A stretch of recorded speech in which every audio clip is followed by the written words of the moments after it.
In this academy, only half of you will survive to the second year, and anyone is considered lucky to actually finish this. That's why they say finishing Delayton isn't an achievement, it's a miracle. And on the very first day in the first test, the professor made it clear, 20 minutes to finish or they would be expelled on the spot. Everyone's rushed in despair, but that level of rune knowledge was way too advanced. And then a sheet of paper torn clean in half. The girl Krista Warden, the most promising genius of her generation, just watched her only chance at passing vanish. She thinks she made a mistake. She thinks the wind caught it, but she doesn't realize someone in this room just sabotaged her. The boy sitting beside just took a look to the mana flow and traced the mana chain back to the source. Wind magic. Silent, colorless. The culprit? The blonde prodigy some rows ahead, smiling and pretending like nothing happened. 8 minutes left. Krista is rewriting everything from scratch. Hand shaking, pen flying. She tells Rain to hand over his paper so she can copy the answers, but he pulls it away. He tells her the method she's using won't work in time. She asks how he could possibly know that without trying. He says the work can still be done. It's just too much for that method. So he grabs the pen himself and began to cook. But before they can even stand up, the blonde kid beats them to it. Hubert, the runner-up genius of Delayton, the pride of Rohunam Academy, the same guy who tore their paper with invisible wind magic and thought nobody noticed. He slaps his answers on the professor's desk like he's already won. The professor casts the analysis spell, checks the runes, checks the response time, and says, it's not bad, but it's not great either. A problem like this should only take 2 minutes. Grade C. The kid can't accept it. He says he finished first. He says he used the perfect formula. And that's when the professor drops it. He mentions the wind magic. He knew the whole time. Hubert's face goes white. That's when Rain walks up and just hands over the paper. The professor laughs, says it's a shame they finished, because he was really looking forward to expelling his duo. Rain just says, if someone can't use magic because of a light breeze, they shouldn't be called a mage. The professor snatches the paper. The magic circle is wrong. Not wrong as in broken, wrong as in different. Rain used a fan shape for one circle, and a standard for the other. Nobody does that. The professor asks why. Rain explains, it works better with the water attribute. If you meet the rune's requirements with a simple first-degree equation, the acceleration time kicks in. The professor is impressed that a regular student even knows that. But the professor says knowing theory is one thing, actually pulling it off is another. So he tells Rain to prove it. He starts casting, says he can't wait to watch that ego deflate. Papers start glowing. Something flashes like a massive Amana star, and it starts raining. Inside the classroom, everyone is frozen. The professor starts clapping, slowly. 13 years of teaching, plenty of geniuses, but never, not once, an answer like that. Grade S. Bro didn't react, just walked past Hubert and said, next time, I won't let it slide. So how did a kid with 0 credentials just humiliate the top prodigies of the 8 great schools on day 1? Let's rewind just 300 years back in the tallest magic tower in the empire. There was a boy who didn't care about the world. Lin, the youngest mage in history to reach 4 stars, an orphan from the slums who got thrown into a tower full of books and never left. His only goal was reaching 7 stars, the level where they say you can see the truth of the world. Bros was on that locked-in phase, until a silver-haired shoddy walked into his library, called his name 3 times while he ignored her, teased him about him being a baby who couldn't handle her, took a fireball threat to the face, backed into a bookshelf, and got buried under a pile of books, and for the first time in years he smiled. Her name was Esther, a fake warrior with a modified body and a shortened life. She knew she was going to die young, and instead of hiding from it, she was recruiting people to save the world before her time ran out. Lin asked if there was anything fun about it. She looked him dead in the eyes and said one word, the world. He didn't join to save anyone. He joined because she made him curious. This was an unbeatable, insane party. Each member was the pinnacle of their role, and even though Lin was the youngest, it was clear that he held a potential never seen before. See all those smile, my bro? Yeah, we know tragedy is about to struck. In the end of their journey when they were in their final battle, bro caught a rare abyss poison, something that had no cure, no treatment. Bro, this nigga didn't give up. He carved an immortality seal into his own heart. His body froze. He promised Esther he'd come back. This spell is only undone when the user's body is completely healed. So she held his hand and promised she'd wait while bro was turning into a full-blown popsicle. All this dude wanted was to find out the 7th circle level and uncover the truth. And now 300 years later, a boy named Rain wakes up in someone else's body, walks into a public square and sees 4 statues of the people he used to eat dinner with their death dates carved in stone. So no, Rain isn't some nobody who got lucky on a test. He's the original, the one who invented the formula the entire class was using. Revered by everyone as the Saint Mage, but of course he just can't tell anyone. After class, Krista calls out to Rain.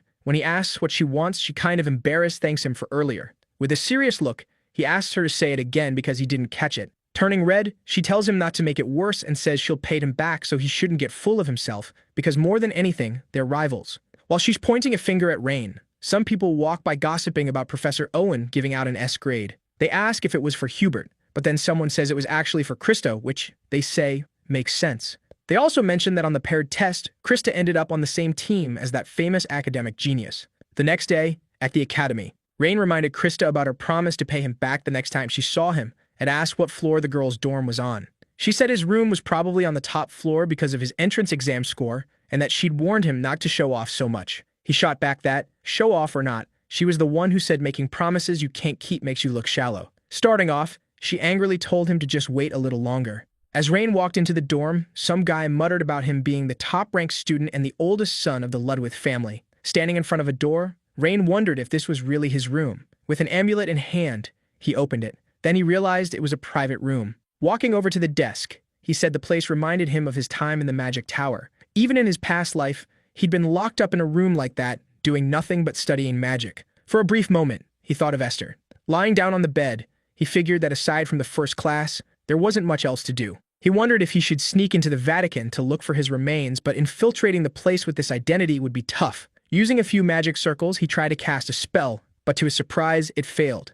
Looks like he still wasn't ready for 4-star magic. Suddenly, an owl landed on his window, startling him. It dropped off a wooden box. Rain noticed there was no sender and wondered if his father had sent it. Inside were 2 books, but he froze when he realized one of them was the diary he'd entrusted to Esther. After thinking for a second, shock ran through Rain's whole body. Whoever sent this knew who he really was. Out at the field's magic training center, Krista was doing time training. As the seconds ticked by, she fought fiercely against a few monsters. Her friend, who was timing her, said there were only 15 seconds left and asked if anything good had happened. Krista said nothing different had happened and asked why. Her friend said Krista seemed more upbeat than usual. With 5 seconds left, the girl asked if it had anything to do with Krista running into Rain. She wondered out loud if something had happened between them, which made Krista nervous. Annoyed, Krista said nothing happened, she was just irritated that she had to see his face every day, so she was blowing off steam and training. Her friend, looking thoughtful, said Krista wasn't fooling anyone with that act. She figured the rumors about Krista getting help from Rain during the exam were true.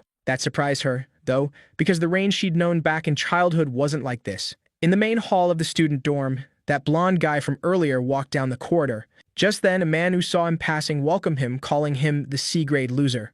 Everyone else ignored it, since they already knew what the guy was like. Hubert turned to him and told him to stop messing with him, or he might not wake up tomorrow. The man, Logan, told him to relax. Mocking him, he said when he heard someone got a C, he almost pissed himself laughing. He added that, on top of that, a girl named Krista got an S rank even with sandbags holding her back. Hubert just ignored him and quietly walked away. But as he was leaving, Logan brought up Rain. Asking if Rain was as cowardly as the rumors said, he said that even so, Rain was still better than Hubert. Without turning around, the blonde guy said that wasn't something a guy with muscles instead of a brain would say and, pissed off, asked if Logan was challenging him.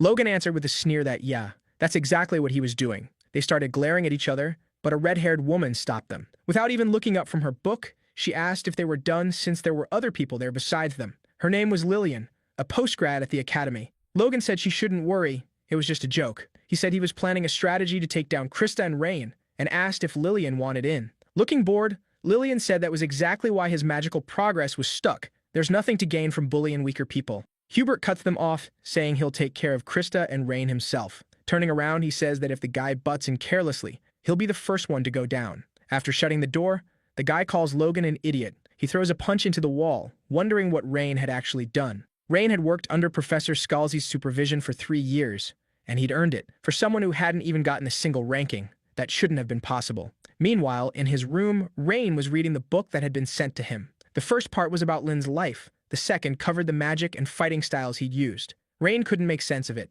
Even if someone knew who he really was, he couldn't figure out why they hadn't reached out. Seeing it was already 11 p.m., he figured he should turn off the lights before the housemaster showed up. Just as he was about to flip the switch, Rain glanced at the book, remembering the kid who'd been following him.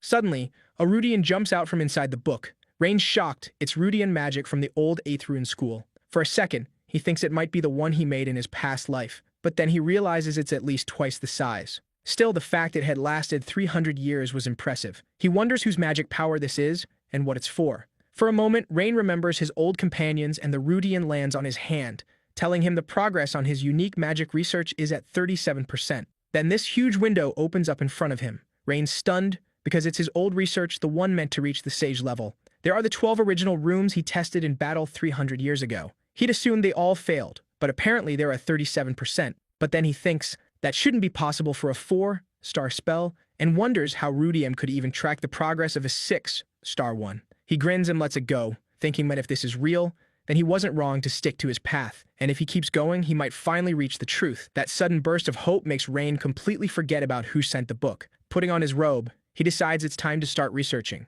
But when he steps outside the dorms, he runs into heavy rain. Unlike the north, where it gets cold when it rains, the southern regions stayed warm even during rain, thanks to the mountain range's influence. Humming to himself, Rain walks through the rain. When he gets to a certain spot, he wonders if there really is a place where he can practice magic freely. A woman with greenish hair says that for that, a battlefield is perfect and says she'll guide him. According to the dorm supervisor, the battlefield is a place to train powerful magic, with tons of space. Surrounded by high-level protective and restoration magic, you can cast spells as recklessly as you want without worrying. She says all he has to do to enter is touch it with his student ring. When he does, the wall of fire opens up like it's nothing. The system welcomes him, saying there are currently 30 empty rooms available. Saying goodbye, the supervisor tells him to feel free to use them. Rain says he'll take room 15. The request is approved, and in the blink of an eye, he's in an empty room. Rain asks for a durable target, and a monster rises up from the floor. Noticing it's a 2-star monster, Rain says that's not too bad. Opening the book, he decides to start with the U rune. But when he builds the rune into a triangle shape, it weirdly falls apart. Looks like 1-star magic doesn't work. So he closes his hand, and when he opens it, Rain casts a spell this time with 3 triangular runes. Like he's doing alchemy or something, he smacks his fist into his palm, making a small explosion. It doesn't do any damage to the monster, which really frustrates him. Hubert, watching from far away, wonders what kind of trash magic that was. He figures it's 1-star magic, but the kid can't even use it right. The main thing about flame magic is that it's loud, but this was so quiet, it looked like it was still at the beginner stage. So Hubert turns away, thinking that rumor about Rain being Scalzi's assistant must have been fake. Our main guy kept using his magic non-stop until the monster started cracking, broke apart, and dropped to the ground. With a sigh, the boys said it had been a failure. The flame with Yu's signature trait slips into the target's body and melts it from the inside. That was the effect he was aiming for. But it took 30 seconds to do that to a 2-star golem. He wondered if the symbol needed to be more polished or if the problem was in the math theory. With a mocking grin, Rain figured he still had plenty of time to work it out. No matter how many times he'd messed up, Rain believed he could solve it. Keeping up his research, our protagonist ended up tweaking the symbol. Rudian not only detected nearby magic, but also summarized and reported the research done that day seriously, an incredibly valuable helper. Then our boy noticed something. The research percentage had gotten up by 0.1%. He wondered if it was because of the theory, or because the rune had gotten more refined. He thought maybe there was some other meaning to training like that, but decided not to overthink it. He still had lots of time. Suddenly, a gust of wind came rushing toward him, making him curious. Rain realized it was Hubert, and figured he was just some newbie from Rohwinam Academy. Bats were swarming around the blonde guy. One of them lunged, but with a single punch, the monster got shattered into pieces. Moving fast, the guy kept attacking, and the rest of the monsters ended up the same way. That impressed Rain. He thought Hubert wasn't bad, someone worth keeping an eye on. But then our protagonist noticed something weird about the guy's movements. The scene cuts to the academy, where the professor explained the process needed to cast a spell. It was split into 3 steps. First, setting up the circle. Second, engraving the runes. And lastly, the mathematical calculation. Out of those, a lot of mages struggled with the 3rd step, because if there was a mistake in the calculation at any stage, it could cause a disaster. So, to keep them from turning into charcoal or getting blown to pieces, the Archmage Lin created a mathematical formula known as Lin's discriminant. He said he'd give them an example, and they had to solve it using Lin's discriminant. Since it might be too much for them, the teacher gave them 10 minutes and said the formula was made to be easy so there shouldn't be any idiots who couldn't do it. Starting the timer, the instructor told everyone to begin. Looking at the paper he'd been given, Rain wondered who had passed that formula along. Because none of his classmates knew his formula, and besides, they could barely add or subtract, so there was no way they could have taught it. Still, one person came to mind, Tarina, a kid who followed him around claiming to be his disciple. Our protagonist figured maybe the kid had shared the formula as something Lin had invented, but he quickly tossed that idea out since that had been over 300 years ago. Just then, Chris attacked him, and Rain asked if she was having trouble, telling her to show him. She said it was ridiculous for him to think that of her Krista Warden, the great genius. Suddenly, the professor stared at her with a deadly look, and she apologized, saying she wouldn't speak out of turn again. Rain asked what she wanted, and, stuttering a little, she handed him a box. Seeing it was a pretty fancy box, Rain asked what it was, and Krista said it was cookies. She said she made some with the time she had left over from magic training. Rain was about to ask why, but she cut him off and quickly said he was the one who'd said she owed him. Rain said, well, looks like she was more hardworking than she seemed, but when he opened the box, he found cookies that looked more like charcoal. Krista kept rambling, and, totally thrown off, Rain asked if she seriously called those cookies. Krista said yes, so Rain asked if she'd use mud instead of flour, which made her mad. The professor threw something at her, making her stop. Meanwhile, One student said Lin really was a genius for inventing a formula like that. Hearing all the praise from the students, Lin, now called Rain, felt like he was standing in a field of flowers. They said the mage might even be the reincarnation of an angel or a saint. Embarrassed, Rain begged them to stop in his head. Krista wondered why Rain's face had suddenly turned red. She wondered if he'd gotten shy over just a few cookies. And she thought that even though he always acted like he knew everything, deep down he had that side to him too. The teacher who come over says that for a primate who didn't even show up to class, she defended herself pretty well and asks if she'd be interested in a special lesson. Saved by the bell, the chime rings, and the teacher tells them they should hand in their answers. While they're looking at the board with the available clubs, Krista asks which club Rain is planning to sign up for. Krista says she's going to join the Magic Volleyball Club because descendants of the magic bloodline have to keep their dignity by playing magic volleyball. Our protagonist asks if she's serious, and she says that until recently, she didn't even know that. Raymond asks what volleyball has to do with dignity, and just as Krista is about to answer, he cuts her off to ask about some item. That makes her mad, and he basically ignores her and walks off saying he's going to check out the other clubs. Delayton offers a bunch of clubs meant for exchange and competition between students. That's what they're set up for. Among them were the Combat Magic Club, a club specialized in fire attribute magic, a club for festive and decorative category magic. Clubs are made up of students with the same goals or motivations, and they get funding for activities as long as the supervising teacher approves it. That creates a good environment for everyone to focus on their own research. There were a bunch of interesting places Rain wanted to check out, but with Krista following him around, he couldn't concentrate. She keeps yelling, trying to convince him to join the Magic Volleyball Club, asking if Rain's dad hadn't mentioned that people from the magic bloodline were supposed to sign up. Rain says even if that's true, it's not a problem. Krista asks why, and Rain explains that his dad isn't going to interfere with his decision. Krista's friend says that can't be true, because the volleyball club is a legit club, and he should join to honor the magic bloodline. Rain says it's not mandatory and that the Magic Sculpture Club caught his eye more. Plus, there was also the local Magic Development Club.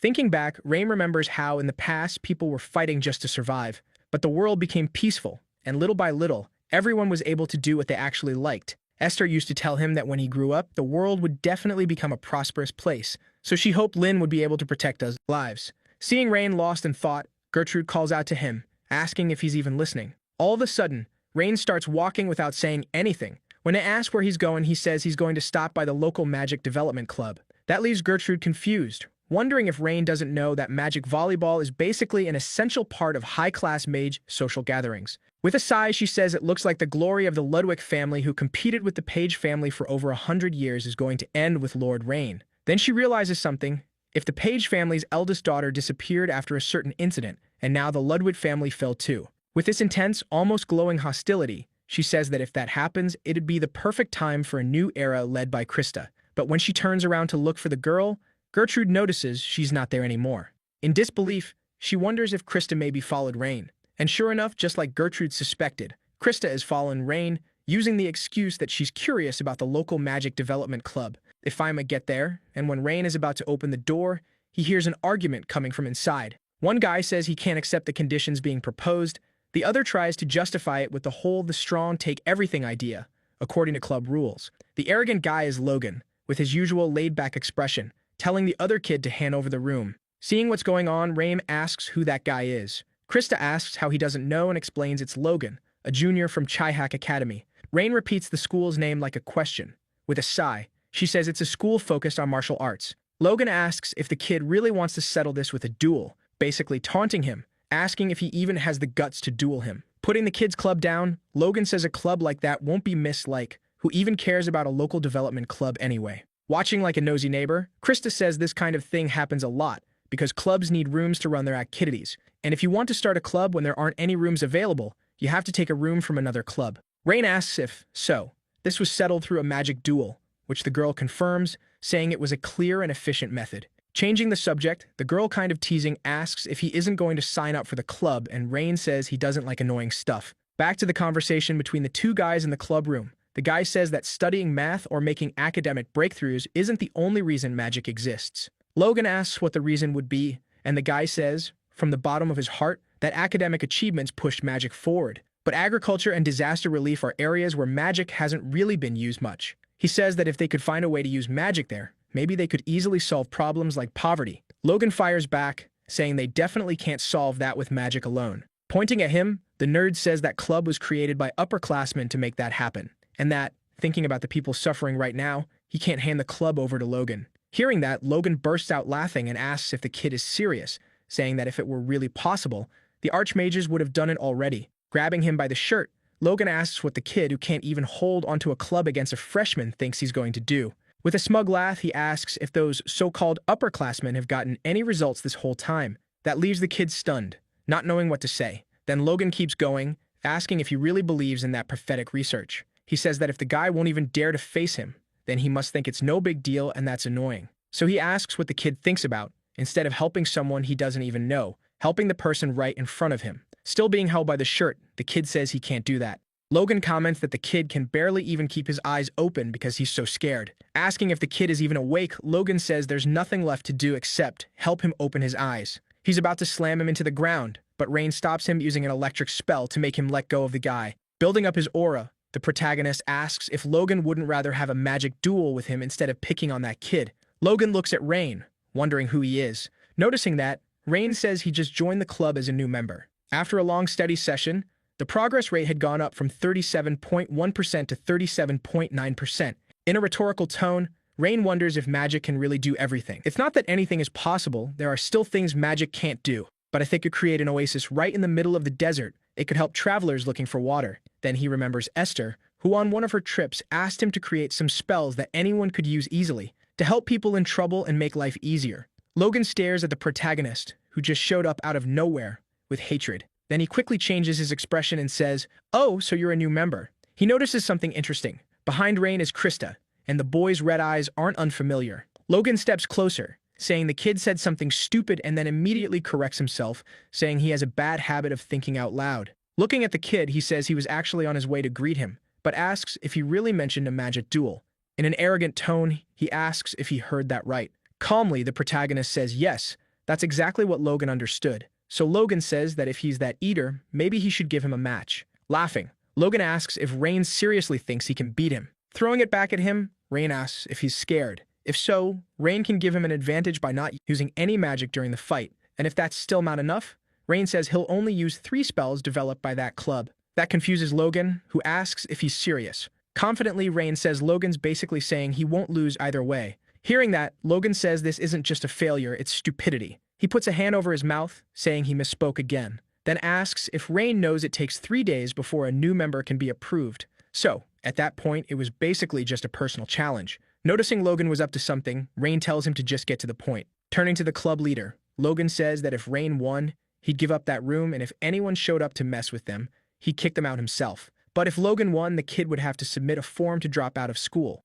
Logan laughed, saying that for some reason, ever since he'd met him, he felt this huge, impossible to cross barrier. Just then, Krista, who'd been listening from outside, opens the door and asks if Logan is kidding, because the deal wasn't fair at all. Already sick of her, Logan tells the busybodies to shut up. Agreeing with him, Rain tells Krista not to get involved. She asks if he even understands what's really going on there. Staring Logan down, Rain says he doesn't need to because he's going to win.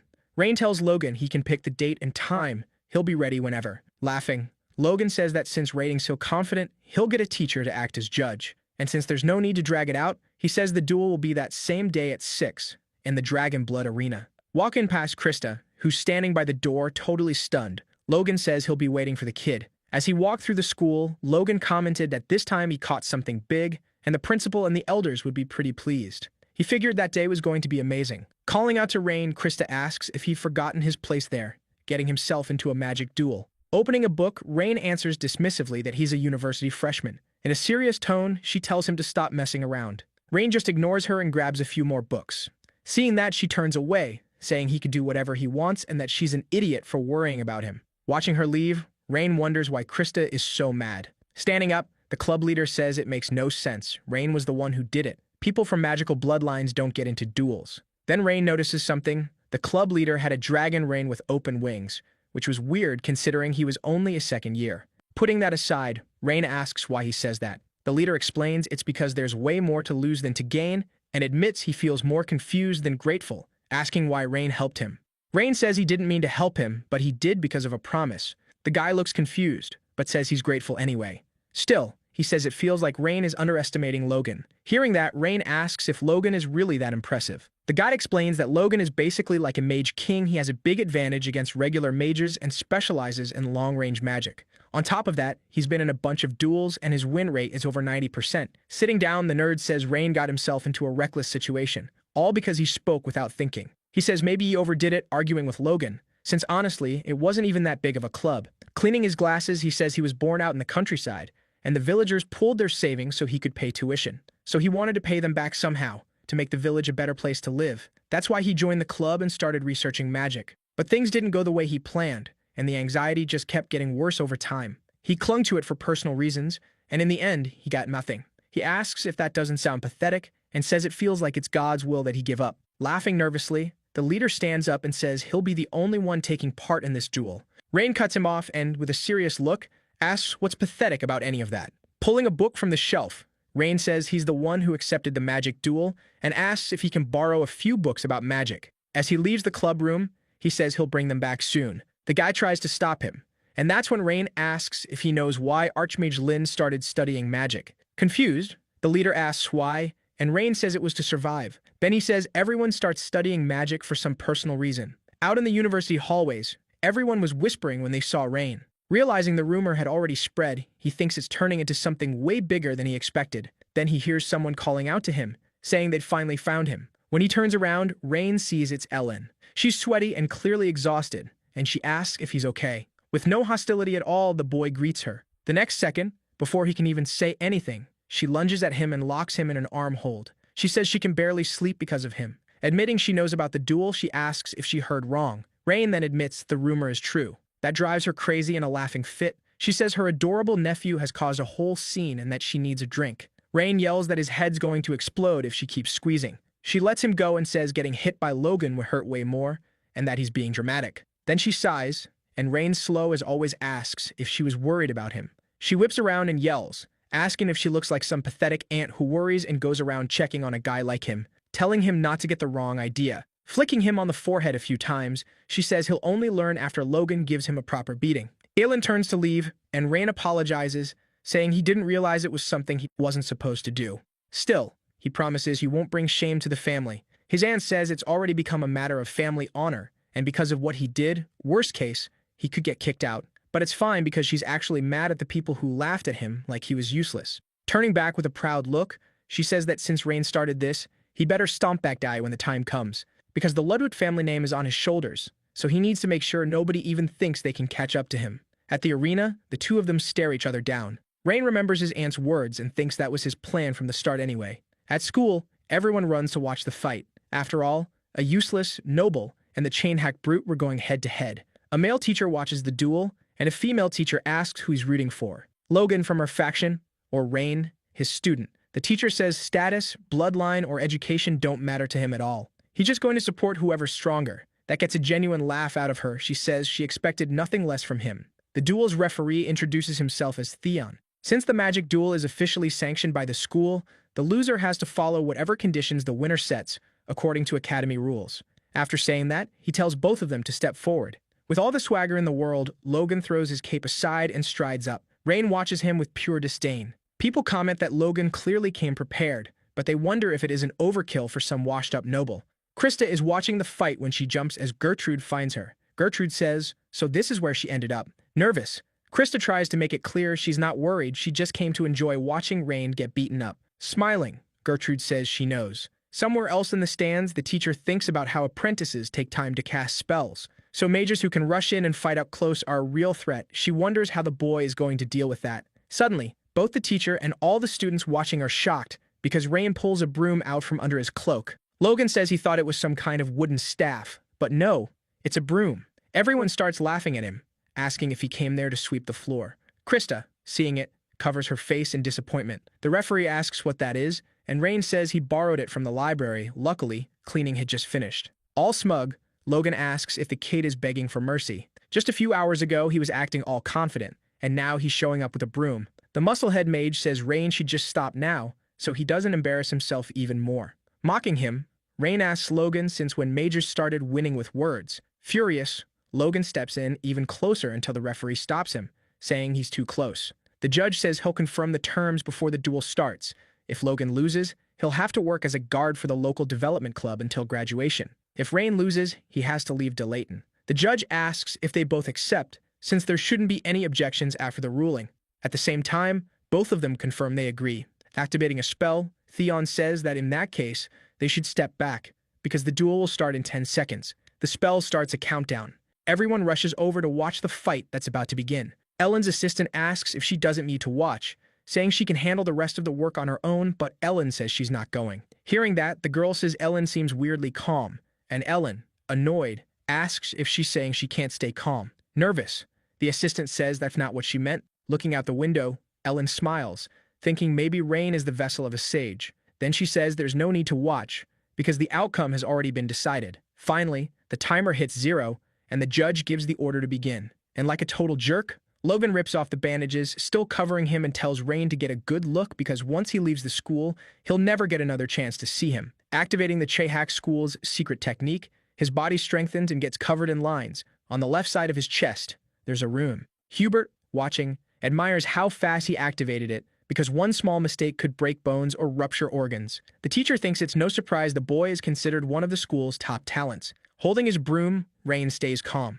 And with veins bulging on his forehead, Logan declares he'll end this in 10 seconds. Our protagonist sighs, and the guy charges at him. Everyone's eyes go wide, but Rain doesn't move. Right before hitting Rain, Logan says that even if the kid could move, the result wouldn't change, because the strengthening spell creates a magic barrier on the surface of the body for defense, and it explodes at the point of impact to deal damage. There's no stopping it. The only thing left is to crush the kid. But the moment Logan's about to land the blow, his arm gets knocked back by the spin of Rain's broom. Logan panics. There's no time to think, because the next second he gets hit by another spinning strike from the kid. The blow sends Logan flying through the air, and everyone's stunned. The professor wonders if that was the Osirius school's staff technique. 300 years ago, that technique raised Osirius into one of the 8 major schools, a technique created by the great mage Lin. Even mages needed to be able to fight up close, and rumors said the mage developed that technique with help from the heroine Esther. The professor is dying to know how the Ludwig family's successor learned it. At that moment, the blonde teacher notices something that shocks her.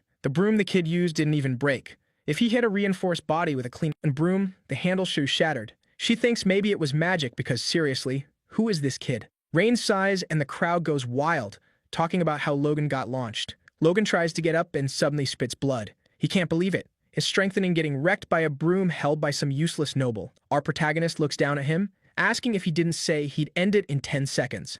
Since it's not fun beating up a promising junior, Rain says he'll finish it in 6 seconds. Taking a fighting stance, the kid says he's ready and Logan should come at him with everything. Pissed off, Logan gets up and stomps, cracking part of the arena and throwing Rain off balance a bit. Then he kicks up a few rocks and sends them flying, but Rain easily blocks them with the broom. But when he looks up again, our protagonist has lost sight of Logan. Looking behind him, Rain activates a spell on the broom, blocking an attack coming from his back. What he doesn't expect is that Logan is above him, lining up a kick. Logan drops down and nails Rain with a flying kick. A cloud of dust bursts up, making the club leader worry. But inside the haze, we see Logan sinking into mud. The man was wondering what had happened out there when he heard Rain's voice, saying that was a 1-star spell used for plowing fields. When Logan turned around, he saw the kid standing on a pile of rocks, explaining that the spell could create a temporary dam during floods. Smiling, our protagonist asked if that didn't seem pretty useful. In the crowd, some people looked worried or shocked, while others seemed genuinely excited about the spells. The teacher, thinking to himself, noted that staying up on a platform, keeping a good view and some distance, was perfect for shutting down Logan's ability. To him, Rain had seen Logan's attack coming, turn the ground into mud, and trap Logan's feet. Everyone thought the fight was basically over, since Rain clearly had the upper hand. But then, from the top of the platform, our protagonist threw the broom he'd been using as a weapon, and everyone just froze in disbelief. That move even startled Logan, who looked up, totally confused. Krista yelled at the kid, asking what he thought he was doing, saying he should just use a long-range spell and end it already. At that moment, Logan, still stuck in the mud, started gathering his strength. And as the broom fell, the guy launched himself like a rocket, smashed it, and charged at Rain with a punch. But right as he was about to hit Rain, Logan got stopped by huge tree roots our protagonist summoned. Everyone's jaw dropped, because that spell could basically bring dead plants back to life. That's when Logan realized why the kid had thrown the broom. Breaking part of the branch that was holding Logan, Rain said that, like he promised, he'd only used 3 spells, and he asked if, in that case, they should just end this. Realizing he was about to lose, Logan started cursing him out, thinking there was no way he could allow himself to lose in such a humiliating way. He began twisting and struggling, trying to break free. Seeing that, our protagonist wondered if he'd put in too much magical power, but then he said maybe it was just sticky because it was a vine and that, considering plant traits and how easy it was to control, it still needed improvements. Rain commented that Logan looked like he was in pain. Still, he told him not to worry, he'd be more comfortable soon enough. Holding the branch, our protagonist pretended he was going to jab Logan in the eye. But at the last second, he swerved, turned away, and tossed the branch aside. Frustrated, Logan demanded to know what he was doing, since he'd said he was going to finish this. And before he could keep complaining, Rain said the battle was already over. Since Logan had lost, he should just shut up. Rain also said Logan now understood how much it hurt to get hit, so from now on, he should stop doing bad things. Then our protagonist undid the platform, and Logan, still trapped, realized that for the first time, someone had actually shown him mercy. Watching the magic fade, Rain said it had lasted a long time, and that spell seemed like it had plenty of practical uses. Bored, our protagonist remembered he still had to officially finish the duel after all. One side had to surrender or completely collapse. And as Logan fell, Rain hit him with a wind spell. With his fingers still smoking, the kid said the match had already been decided earlier, so that shouldn't count as an attack. Then Rain looked at the judge, waiting for the announcement. Grabbing his radio, the man announced the winner was Rain, from the Ludwig family. As soon as the winner was announced, the crowd started shouting. Krista, who'd been worried up until then, looked happy and relieved. Looking back, Rain noticed someone coming toward him, leaning against the wall. It was the club leader, thanking Rain for everything and saying he didn't even know how to repay that kind of kindness. Our protagonist asked what kindness he meant, and the kid tried to say something, but Rain cut him off, saying that even if they weren't perfect, he could feel the leader's determination in every spell he'd used. And he said, firmly, that the upperclassman's efforts hadn't been for nothing. Realizing he'd said more than he probably should have, Rain apologized and asked if he could request something. Smiling, our protagonist asked the guy to keep creating spells for local development enough that Rain wouldn't be needed. He said he believed the kid could handle it. And while the club leader cried happy tears, Rain left the arena, wondering what Esther would have said in that situation. But he figured he should stop thinking about it after all. He wasn't Esther. Even so, Rain wondered if he'd managed to keep at least a little dignity. That night, in the dorm, Logan woke up to the sound of people talking about the fight. They couldn't believe the result. After all, it's not every day some useless noble beats a genius like Logan. When he gets up, the guy ends up with a massive headache. The professor, standing next to his bed, asks how Logan's feeling after dragging the school's name through the mud. Breaking out in a cold sweat, the kid tries to come up with an excuse, calling the professor Big Brother. Grinding his teeth, the professor says that here, he should call him Professor. That freaks the kid out, and he apologizes right away. With a sigh, the professor says Logan should take a break. Looking scared, the kid says if he did that, his brother would probably get beaten up by the elders. Turning away, the professor says Logan should stop pretending to be a genius, asking if he really thinks he's special just because people treat him like he's elite. With a shaky voice and his head down, the kid says no.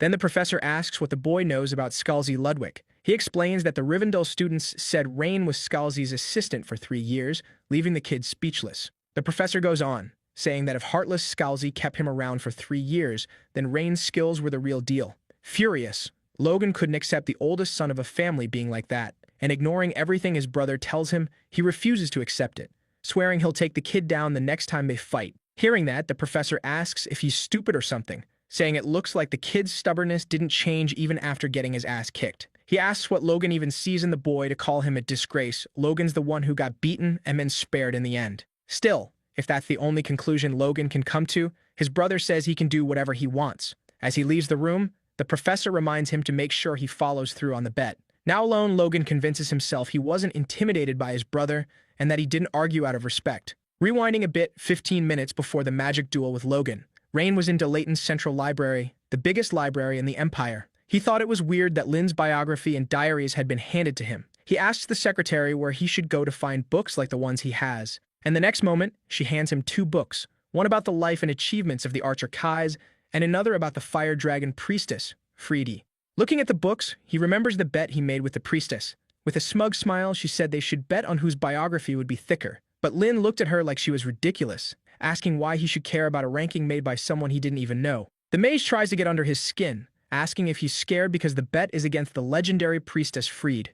Like a kid, he falls for it and accepts, saying the outcome was obvious anyway. Esther, who is training with a stone stuck on the tip of her sword, turns around and says that in that case, she's betting on Lynn. Friede asks why she always bets on the boy and Esther says it's the obvious choice. Walking up to Esther, Lynn asks what the real reason is, and with a smile, she says it's for a bunch of reasons. Suspicious.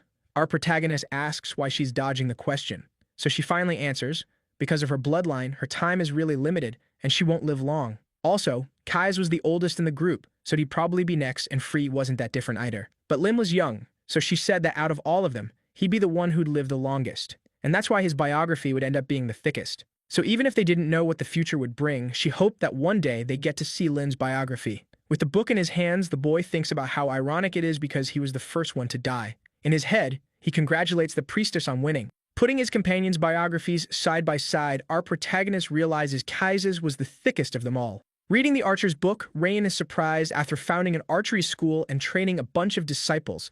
The man got married and had descendants. Smiling, the boy thinks to himself that his friends seem to have lived a happy life. Going to check the biography of the fire dragon priestess, Freedy, Rain starts noticing something weird. There were no records after the year 1168. It said she'd led the Republic for a long time as a priestess, but after that, nobody knew where she went. She only showed up again in the year 1200, when the Witch Association officially declared her dead. But that bugs Rain, because for someone who loved being the center of attention, dying quietly like that just didn't fit. Still, he thinks maybe it could happen, people change, right? He snaps the book shut, deciding there's no way. He knew Freedy better than anyone, and that kind of ending was impossible for her, so something must have happened. All of a sudden, an idea hits him, and he wonders if maybe she disappeared because of someone else's actions. A shaman who saved the world vanishing in secret, without anyone noticing. Stressed out, he crumples a few pages and thinks it might be better to look for books from the Republic. Right then, a girl says that if he's looking for something about Esther's group, he should read that book, and she hands him the biography. He thanks her, happy, thinking it's a biography about Esther. But when he takes it, he realizes it's about the Ash Shaman, Terena, his disciple. That sends him drifting off into his thoughts until the girl who gave him the book asks what's wrong. He says it's nothing, and thanks her for the recommendation. As he flips through the biography, Rain wonders when that mischievous girl had become a shaman. I mean, a shaman who commands spirits is one of the highest ranks among witches. It's not something just anyone can become. So he starts thinking maybe she was the one who succeeded Freed. After reading for a while, he can't stop wondering how someone could live that long. It's hard to know whether to believe it or not, and with what he'd learned about Freed, Rain thinks he might need to find a book from the Republic. Just then, he hears the signal that the duel is about to start. He's still debating whether he should go, but since he already talked all that big talk, he figures he has to. Standing up, he asks the girl if she can hold on to that book for a bit. She says it'd be hard to keep it if someone requested it, she'd have to hand it over. So Rain says he'll be back in 15 minutes. After finishing the magic duel against Logan, Rain rushes back to the library and notices the librarian looks anxious, like she's searching for something. Looking at Rain, she asks if he happened to take the book earlier, which he denies. Rain asks if it disappeared, and Karen confirms it, saying that when she finished her tasks and came back, the book was already gone. Rain asks if maybe someone else took it, but the librarian says no. If an unregistered book was removed, the alarm would go off. Rain can't figure out how that could have happened in such a short time. Seeing how worried Karen looks, he doesn't think she's lying. Karen apologizes because she'd promised she'd keep the book safe. Rain tells her it's fine, they can just buy a new one, and she should place the order as if he'd lost it. She tries to refuse, but after Rain insists a lot, she finally agrees. She says she's surprised someone like him even exists, and thanks him. In his room, Rain stares at the ceiling, thinking that lately people have been thanking him a lot. But even if it's kind of a waste of time, for some reason he doesn't feel bad about it. He wonders if it's because his body changed, or because he's been living such a peaceful life. Either way, he knows he has to figure out what to do about these incidents. Because there are too many weird points, like the diary he trusted to Esther somehow ending up back with him. And on top of that, right when he started digging into his companion's past, Terena's chronicle disappeared. He wonders if it was her, but then thinks that's impossible because she's already passed on, and everyone he'd known back when he was still Lin was dead. Not knowing who was behind all of this is really messing with him. Picking up the book again, he realizes strangely his progress has increased. Rain wonders why, since all he did that day was beat someone using magic. Then it clicks, and he realizes he can increase his progress by using magic against other people. And that means the door to the truth has to be opened through violence. But the guy's excitement dies down, and he starts thinking something about this can't be right. Our main character figures that even if power can rule the world, it didn't seem like it was something that worked through brute force alone. Still, when he used magic on a non-living target, it went up by 0.1%, but when he used it against Logan, it jumped by 0.8%. Thinking it over, he decides it's definitely worth testing. The problem is, using magic on living people inside the school would be a big issue. So he starts thinking maybe he should become an adventurer. Rain points out that either way, he's going to need money to buy the books, so it would help. The next day, our protagonist, Chad, is surrounded by girls fighting for his attention. Grumpy as always, Rain says he's not interested in getting close to them and asks if they can go somewhere else. But they just assume he's joking and start laughing. Two guys comment that, apparently, Rain is doing pretty well with the girls, and that flirting like that first thing in the morning is pretty classy. Hearing that, he's just sick of all of it. Then Krista shows up, draws all the girls' attention, and tells them to make room. And like magic, they all scatter, and she can finally sit down. Whispering in Rain's ear, Gertrude says maybe his real nickname should be Lady Killer, giving him a mischievous grin before walking off. Rain tries to talk to Krista, but she looks kind of mad and tells him not to talk to her. Rain asks why, and she repeats herself, asking if she didn't tell him to stop bothering her. Giving up on fixing it, he says he won't bother her anymore. In his head, he wonders if it's because of the magic duel. Closing her book, she says she's not exactly mad, because honestly, it was pretty satisfying to watch. What really annoys her, though, is that he hid his power and acted weak when he was actually strong. And if someone's strong, he should walk around with pride since he beat Logan and even beat her. Plus, thanks to what he did, she can finally step on him without people saying she's bullying the weak. Pointing at Rain, she tells him to get ready, declaring that next time she's going to crush him until he turns to dust. At that moment, everyone in the classroom notices what Chris is doing and starts whispering that it looks like the top student and Rain are having a showdown. They stare each other down, and our protagonist asks if she's really going to stay standing, because if she keeps that up, she'll lose points in the teacher's class. She agrees, sits down, and thanks him for the heads up. Everyone in the room notices how polite Krista is. Meanwhile, Gertrude thinks that if Krista spent all night practicing her declaration of war, she should at least do it properly. That weekend, at the Central Library, the librarian Karen tells Rain there's been a problem. That leaves him a little confused, wondering what happened. Then she says all the books related to Tarina are out of stock. When he asks why, she says she's not totally sure, but the interrogation unit of the Children of Gold sect put them on the censorship list. So he asks if that means the shaman was declared a heretic, and Karen confirms it. Rain is confused, because it's weird for someone to be labeled a heretic after they're already dead. He asks if Karen read the book, and she says yes because it's required reading for any librarian who takes the job seriously. After all, it's about Archmage Lin and Freedy's disciple, and it's full of stories. Rain is stunned, wondering if they're even talking about the same person, and asks if there was anything weird in the book about dark magic. She says she didn't notice anything out of the ordinary, and that it reads like a biography, and if there were anything like that, censorship would have filtered it out. Hearing that, Rain thinks it just raises even more questions. With a sigh, he says that in that case, he'll have to go to the black market, which leaves her confused about what he's planning. He explains that you can find anything on the black market from heretical books to magical tools corroded by the abyss, so it should be easy to find books about Tarina.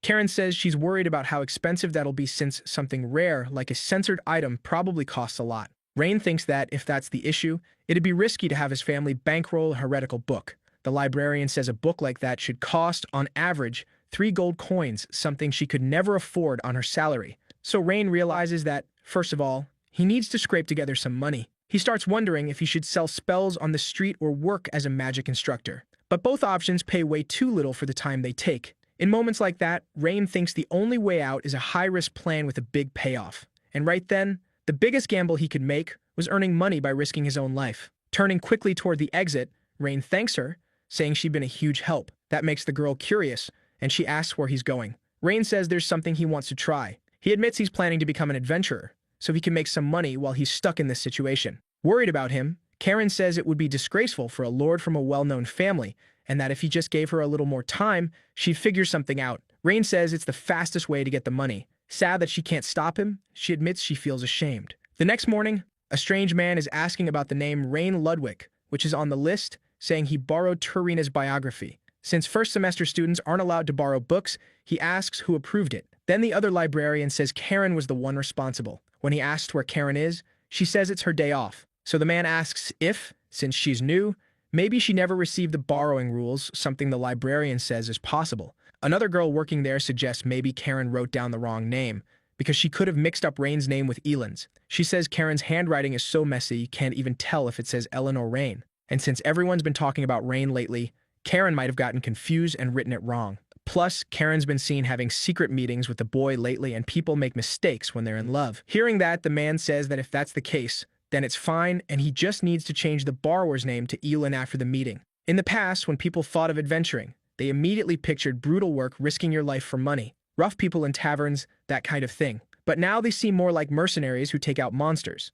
And if you're top tier, you're treated almost like a hero. Knowing that, Rain thinks the world really has changed. When he enters the Adventurers Guild, he runs into some adventurers talking about trouble with spiders and rats and how high the reward is. He keeps walking, keeping that in mind. At the counter, the receptionist asks what he wants. Rain says he'd like to register as an adventurer. Judging by his uniform, she realizes he's a Delayton student and asks if he has a student ID or some kind of document. When he hands it over, he asks how long registration takes, and she says for Delayton students it takes less than 10 minutes. Looking closely at his ID, she notices his last name and remembers it's a powerful, noble family. So she wonders why someone like him is registering as an adventurer. Raina asks if he needs to do anything else, and she hands him a sheet of paper, asking him to fill out the form and sign on the last line. He asks why, and she says it's a special clause for nobles. It states that the guild isn't responsible for any problems that happen because of adventurer work, and that means.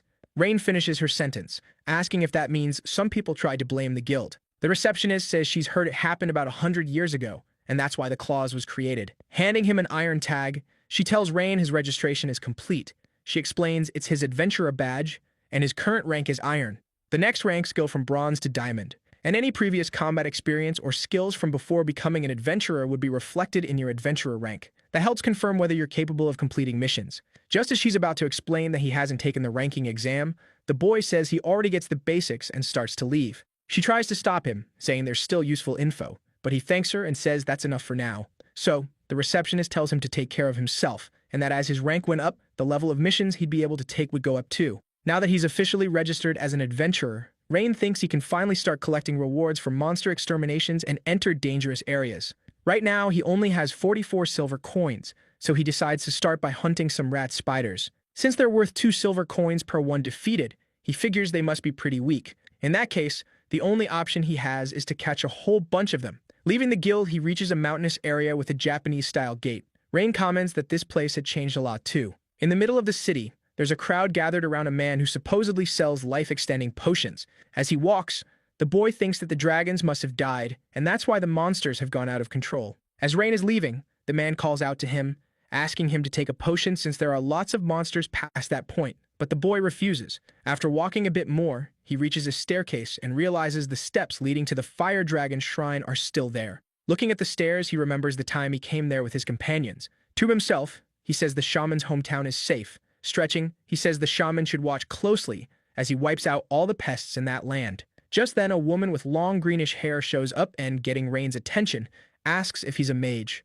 She tells him to stop hiding because he can't fool her, creating this weird vibe in the air. Rain replies that he's not hiding. He asks if it isn't obvious he's a mage because of his uniform. Embarrassed, she tells him to just drop it. She asks him to join her party since they need a mage. Rain's surprised to hear she has a party, and she starts introducing the members. Pointing to a huge man standing behind Rain, she says that's Bart, a super reliable silver rank vanguard. Rain asks if she's kidding, because no matter how he looks at him, that guy doesn't seem human. Hearing that, the woman says he's being rude, and that despite his looks, Bart is actually a softie. Then she introduces Sammy, the party's apprentice priest, who gives off this calm kid vibe and says it's nice to meet him. Finally, the girl introduces herself as Rem, a genius archer, and, striking a pose straight out of Team Rocket, she declares they're going to do their best. Rain asks if they're seriously trying to recruit adventurers looking like some kind of criminal gang. Rem asks who he's calling a criminal, and he says they look like a human trafficking group trying to kidnap people. At that moment, Bart, looking angry, says that if Rain wants a fight, he can bring it, scaring the boy. But then something unexpected happens. The giant warrior who seemed unshakable starts crying. Rem tries to calm him down, saying this isn't the first time they'd been misunderstood.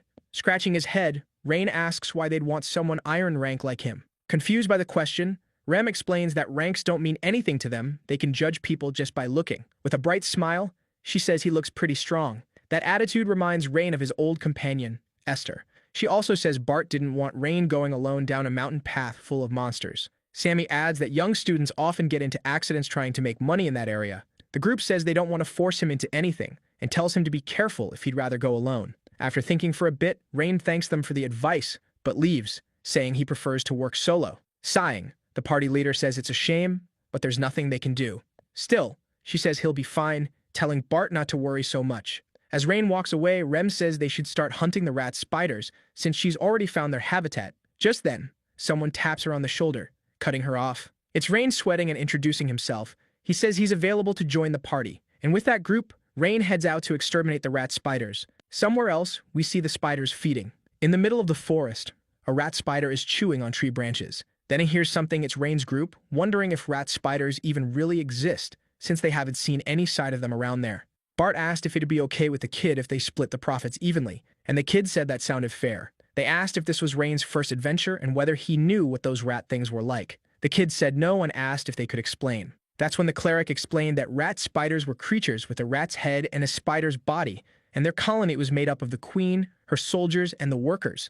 The workers were omnivores and ate trees, while the soldiers attacked humans. Hearing that, Rain asked about the queen. The young priest said it wouldn't be necessary, because they weren't going after her this time. They were only going to take out the soldiers, and the queen, who rarely came above ground, would be left alone. That was the basic plan. Rain asked why they were leaving the queen alone, and if it wouldn't be better to wipe out all the monsters at once. Bart said the queen wasn't even close to being as big a threat as the soldiers. If they tried to capture the queen, it would take a whole operation that would cost a ton of money, so they started with the soldiers, since those were the ones messing up everyday life. With a sly grin, Rain said that if it was that hard, the reward for catching her must be huge. As he pushed through the tall grass, Rem told him not to even think about it because the queen was a terrifying opponent even for high-rank adventurers. Just then, the girl got excited about something she spotted, like she found what they were looking for. Jumping down a slope, she shouted that she finally found the rat spider's hunting ground. While she was still mid-fall, Rem fired a few arrows, dropping 2 of the monsters down there. Without wasting time, the warrior followed her and took down 2 more rat spiders. The ponytailed guy told them to follow him, saying he'd seen a huge swarm of rat spiders. Rem said they must have caught their scent. As they fought, the girl told Bart they should finish this before the others showed up, and the warrior agreed. Watching Rem and Bart fight, Rain asked the cleric if it was really okay for him not to fight, since they were splitting the money evenly. While rummaging through his bag, the priest said all they needed to do was light the campfire and get drinks ready for the camp. Rain asked if that was seriously all, and the young cleric said the 2 of them never planned to let him fight from the start. Rain said he didn't get why they'd even put out the request, and Sammy explained it was because they genuinely just wanted to help. Sammy said they'd answered the call as soon as they heard Rain needed money for the priesthood exam. Even after they'd already made more than enough, they kept doing it anyway. Being around those 2, you could just feel how much they cared. Rain asked if it was like unconditional love and said it sounded like something God would be happy to hear. Smiling, the priest agreed. The young cleric said that, even though he didn't really know why, he felt this sense of solidarity that couldn't be explained by God. He thought you could call it the simple desire to be with other people. Sammy said he had a lot of fun adventuring with them, and the days they spent together made his heart feel completely full.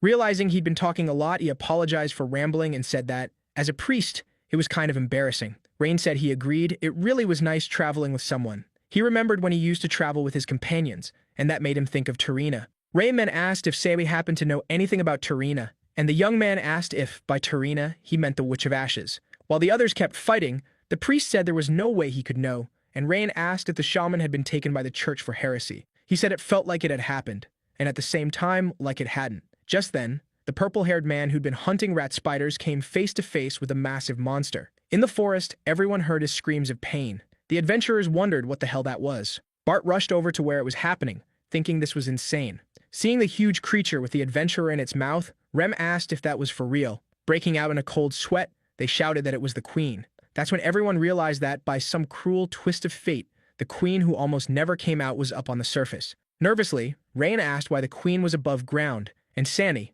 weirdly calm, said the spider looked about twice the size of a normal queen. So Rem explains that its size was because of how long the monster had been left alone. All of a sudden, the queen lifts her head and starts screaming, causing this piercing pain in anyone who hears it. Everyone starts running, and Bart tries to warn them not to turn their backs on the monster, but they don't listen. The soldiers notice the queen's screams. Seeing that, Sammy tells Rem and Bart they need to fall back. Rain asks why, since it's just a big monster, but the priest says it's not that simple. Because when the queen shows up, the rat spiders group up in packs of 6, so rookies aren't enough to take them down. Right then, the rat spiders start attacking all the adventurers there, including Rem. She defends herself and also hits one of the rats that was about to attack another adventurer. Bart reminds Rem it's pointless fighting the soldiers, and that they need to aim for the queen. Rem says she knows. Looking at the other 2, the leader tells the priest to take care of the rookies and asks Rain to protect the cleric. Using 4 arrows at once, the green-haired girl fires them at the queen with perfect skill. Seeing that, the protagonist realizes it's Kaya's technique, simultaneous precision shot. Several rat spiders rush the archer, but Bart protects her, blocking them with his axe. The warrior charges the queen and, after a jump, buries his axe into her. The adventurers who see it cheer, saying they got the queen. But then something rises out of the blood, like black ink. Noticing it, the protagonist tells him to get away from it, otherwise he'll die. Bart jumps back, and at that exact moment, the liquid sprays out. Everyone wonders what it is, because it looks like it's alive. The queen, who looked defeated, pulls the axe out of her head and flings it away. That's when Bart realizes the axe melted. Then the queen starts ripping out her own eyes, growing new ones in their place. Suddenly, she turns to Bart, who's frozen right in front of her. While knocking down some of the soldiers, Rem thinks this is really bad. Calling out to Bart, she tells him to run. But he's paralyzed and can't do anything except get his arm bitten by the creature. Seeing her companion suffering, Rem ignores the soldiers attacking her and declares she'll defeat the queen no matter what. Shooting an arrow into the spider's temple, Rem asks if it's going to keep ignoring her. Like she's kicking trash bags, she starts tossing the soldiers away. The cleric calls to Rain, telling him to leave him there and join the attack. But Rain is frozen, remembering the time he got poisoned. And watching the spider, he thinks it's definitely dark magic, so there has to be a dark mage nearby.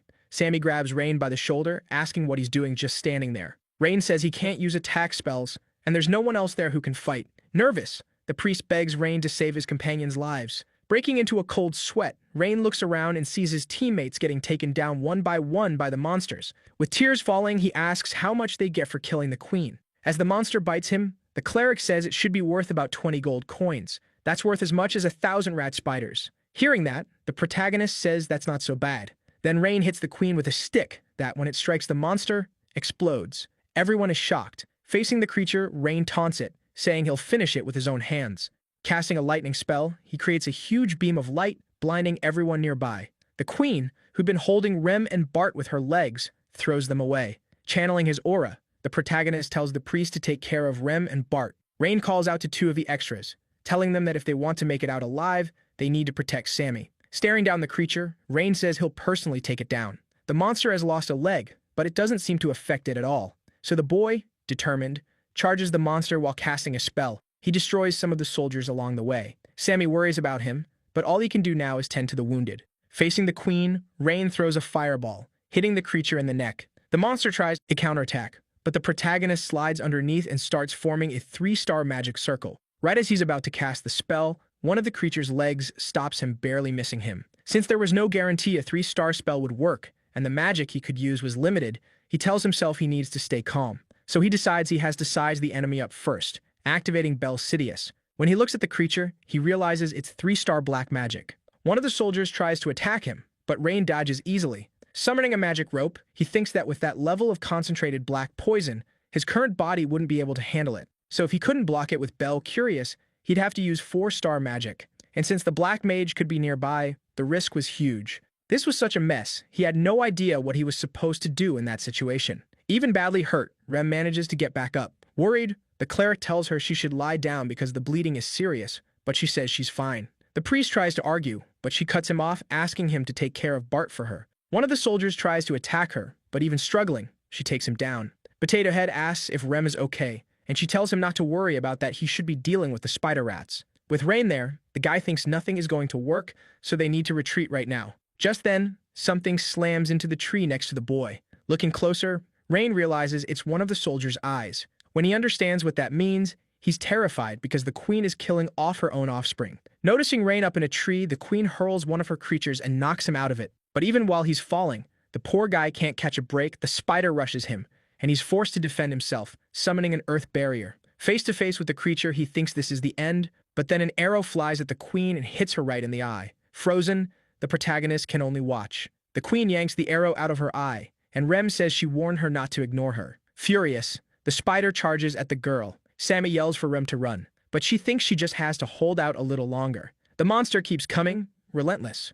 Rain mutters that this sucks as he casts another lightning spell. Pulling a dagger out of her leg, Rem tells Rain to handle his own stuff and charges the creature. She knocks the queen to the ground and asks if he's going to finish it. Almost in tears, Rain tells himself he has to stay calm. Hiding behind a rock, he thinks he can deal with it without being noticed. Then Rain starts focusing, forming a circle made up of multiple triangles.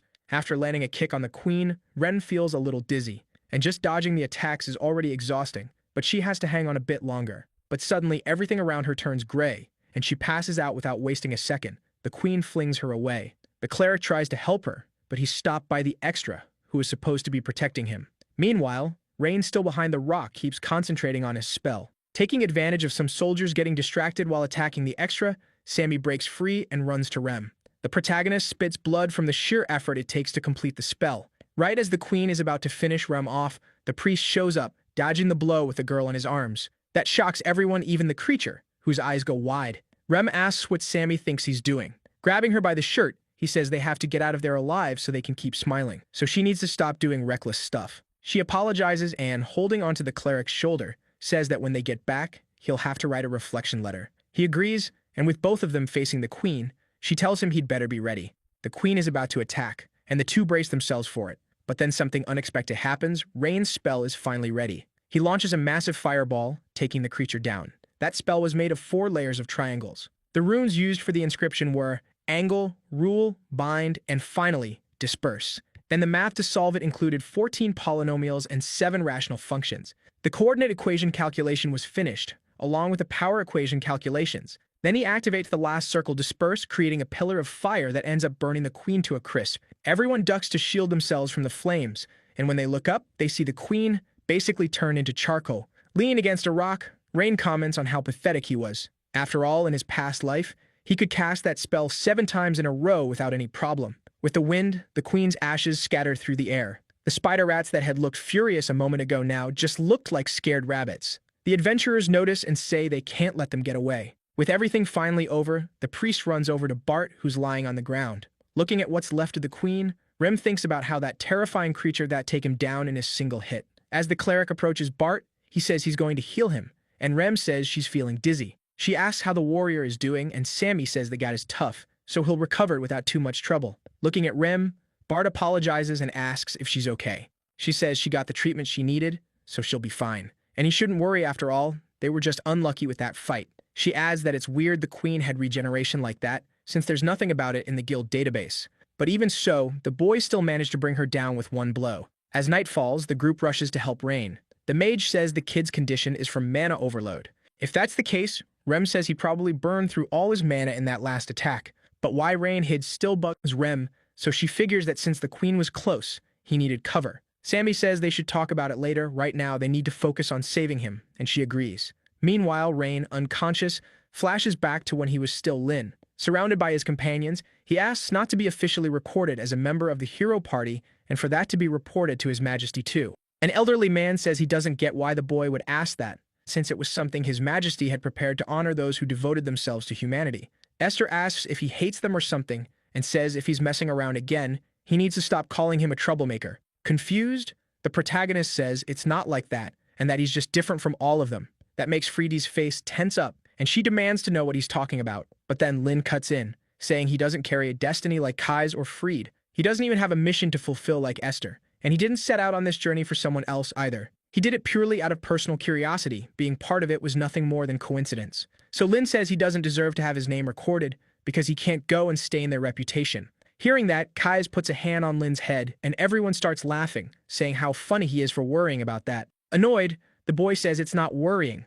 It's just a highly logical conclusion. Then Esther takes his hand and, with a calm look, says that no matter what anyone else says, he's part of their group. So he doesn't need to think about sacrificing himself, he should just do what he thinks is best. After all, that world already recognizes him as the hero party's archmage. When Rain wakes up, he's in the middle of the city. Being carried by Bart, he asks where they are, and Rem looks surprised he finally woke up. She tells him they're on their way to the school. With a sigh, Rain feels his whole body aching. He thinks maybe he overdid it, but he's still glad they didn't get caught by the Black Mage. Bart asks if Rain was the one who summoned that fire magic earlier. Rain thinks for a moment. Noticing that, Rem says he shouldn't lie, they're already sure it was him. A bit reluctantly, Rain says he wasn't trying to hide it. Hearing that, she mutters that it really was him.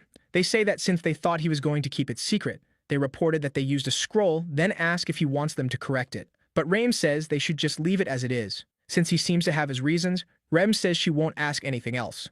And since he's the one who saved them, they'll definitely pay him back. Our main guy says no, but the moment the cleric says he should keep all the rewards, he immediately says yes. Rem looks at the kid like, seriously? And he asks why she's looking at him like that because, come on, he earned it. She agrees, but says she was kind of expecting him to say he'd dedicate the reward to everyone who worked hard and split it fairly. Rain says she's dreaming a little too much, so everyone starts laughing about it. The guy admits he was just messing around and says 5 gold coins are enough for him. But Bart says it's only fair he keeps everything. Rain tries to argue, but Rem cuts them off and suggests the kid should use his connections and turn this into an opportunity. She asks what he thinks, and he agrees, saying it's a good idea. Then the priest asks if he hadn't asked about Tarina earlier. Our protagonist says yes and asks why. Sammy says he overheard something while he was in the church district, so it might not be accurate. But from what it sounded like, the shaman had gotten involved with dark magic in her later years. Rain says goodbye to Rem's group with a smile. But after everyone leaves, his face turns serious,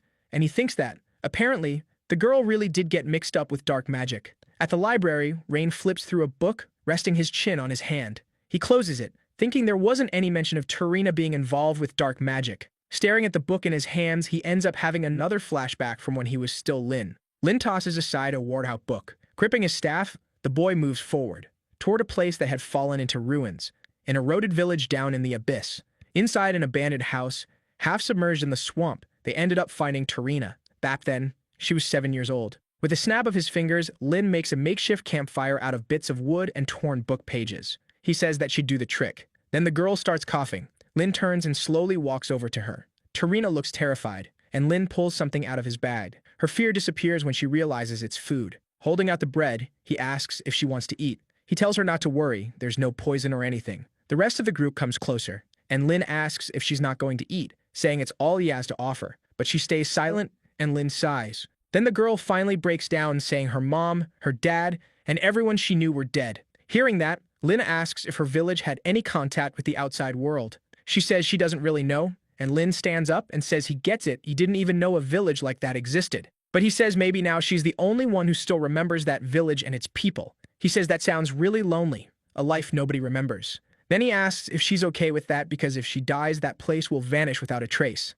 Almost crying, Tarina clutches his clothes and says she doesn't want that. Lin steps closer and says, in that case, she needs to eat. He hands her the bread and says even if she doesn't want to, she has to eat to survive. So she can remember the people who live there. That's something only she can do. Then the girl starts eating like her life depends on it because it does. As she eats, tears run down her face. And from that day on, Tarina starts following him everywhere. The kid has talent for magic, but Rain says he never meant to turn her into some great mage. All he taught her were the spells she'd need to survive, even after they eventually went their separate ways. She always learned diligently, never complaining.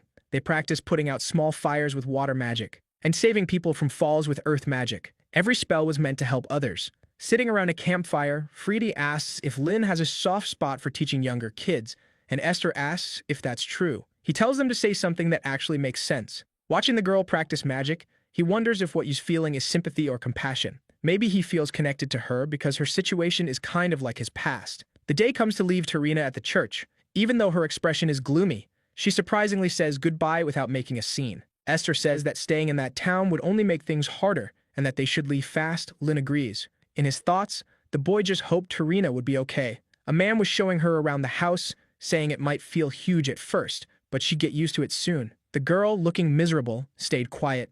Noticing that, the man tried to reassure her, saying she didn't need to worry about anything because from that moment on, they'd be her family. That's when Tarina, who'd been silent, finally spoke up and said that wasn't her home. She created a magic circle made of squares and added that they weren't her family, only her master was. An old man in black robes came down the stairs and told the priest the child's admission process was complete. The man freaked out when he saw the priest pinned to a pillar by tree vines. Asking if the kid had done it, the old man told them to send a pursuit team. Smiling, the priest said he was fine and there was no need for a pursuit team, they should just let her go. The old man tried to argue, but gave up. With a sigh, the priest remembered the moment the girl trapped him. He asked what she thought she was doing and told her to let him go. Tarina apologized, but said the place she needed to be was by her master's side. The priest commented to the old man about how nice it is to be young, and the old man replied that the priest was pretty tolerant. While walking with his group, Lin suddenly heard someone calling him. When he looked back, he froze. It was Tarina, exhausted, running toward them and calling him master. The protagonist asked how she made it there, and she explained she'd escaped using the magic she learned from him. Dropping to her knees, she begged him to take her with them, promising she wouldn't cause trouble. Lin looked at Esther, checking what she thought. He ended up agreeing but said they couldn't stay together all the way to the end. He also asked about her escaping with magic if she hurt anyone. She said no, so Lin said it was fine, and reminded her that magic should never be used to hurt people. And that's how Tarina joined the heroes group. As they traveled together, the girl's talent started to bloom. Even though she was reckless, she was the real deal. While training with the others, they noticed her potential and started teaching her in different ways. Tarina was like a sponge, picking up new spells and skills fast. Sometimes she seemed a little too timid, but her abilities improved quickly. And once she reached the point where she could handle strong monsters, they officially accepted her as part of the party. One night around the campfire, Esther came over with some gifts for the girl. It was a new dress, and it made her really happy. Touching Tarina's shoulder, Freedy pointed at Lynn, who was holding a straw hat. The girl thought it was a present for her, but Lynn pulled it back, saying it was for him. As the journey got close to the end, during the Battle of the Abyss, she became strong enough to be a real help. In a ruined cabin, Lynn told her she had to stay there, but she insisted on helping, saying he knew what she could do and that she could fight. Just then, Esther showed up and said she agreed with Lynn. They couldn't take Tarina with them. The girl called out to the other party members, asking them to say something, but they both stayed silent. Sad, she said they'd been together for so long, were they really planning to leave her behind now? Lynn said she was still a newbie, and the enemy they were about to face was way too dangerous. Plus, they'd started this journey as just the four of them, so it should be the four of them who finished it. Ruffling her hair, Lynn told her not to worry, they'd definitely come back, and then he'd teach her more magic. She swallowed back her tears and said she'd keep waiting for them. Lynn smiled, and they headed out. And that's how their adventures with her came to an end. To Rain, none of that made sense because the girl would soon get involved with dark magic, of all things.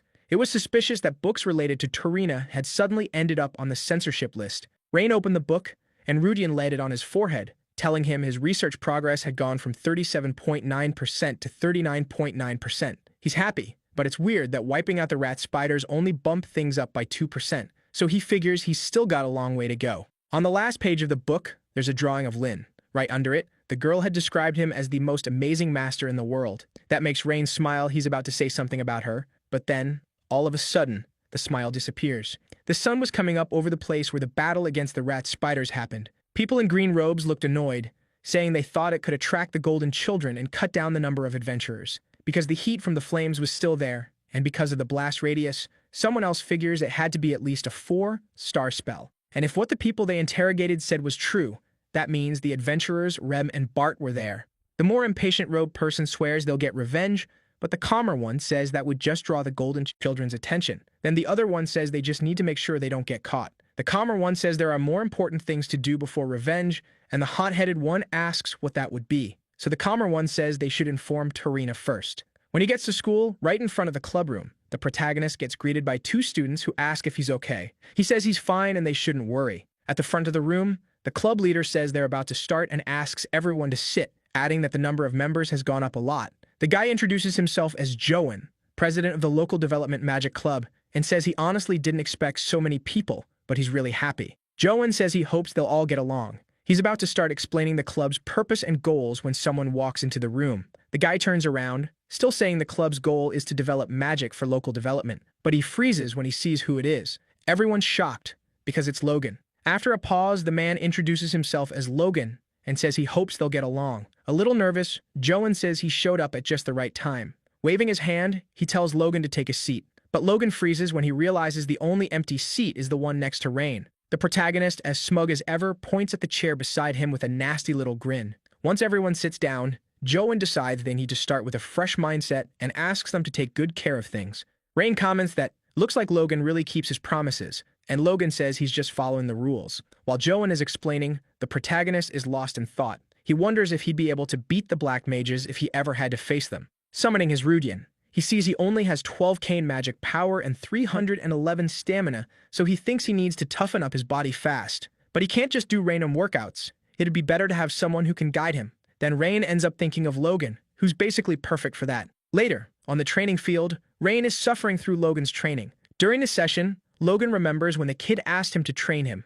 Logan says he doesn't get why Rain would ask that. After all, Rain's the one who beat him. So what's the point of learning from someone who lost? The protagonist says Logan shouldn't hold a grudge like that, and says Logan is like the poster boy of the next generation of the Musclehead Specialist Group. That pisses Logan off, veins popping on his forehead. He says he lost the fight, so he deserves to be ignored. But he also says there's no reason for the kid to trash his school. Rain scratches his head, confused, and sighs, saying he's not free enough to just go around mocking people. Capping his book, the protagonist says that since Logan seems to be getting the wrong idea, he'll be more direct. Pointing at him, Rain says Logan is strong, so he wants Logan to help with his physical training. Plus, he's not making fun of him. He's only asking because he was genuinely surprised someone that age could be that strong. Logan appreciates it, but at the same time, he's confused about what Rain means by that age. The protagonist says a strong body is the most important basic foundation, but he doesn't have that. So he plans to train properly. Otherwise, he'd just be wasting time. So he asks if Logan doesn't think it'd be better to do it with guidance from someone who actually knows what they're doing. Logan sighs and agrees with the kid, saying there probably isn't anyone more qualified than him in that field,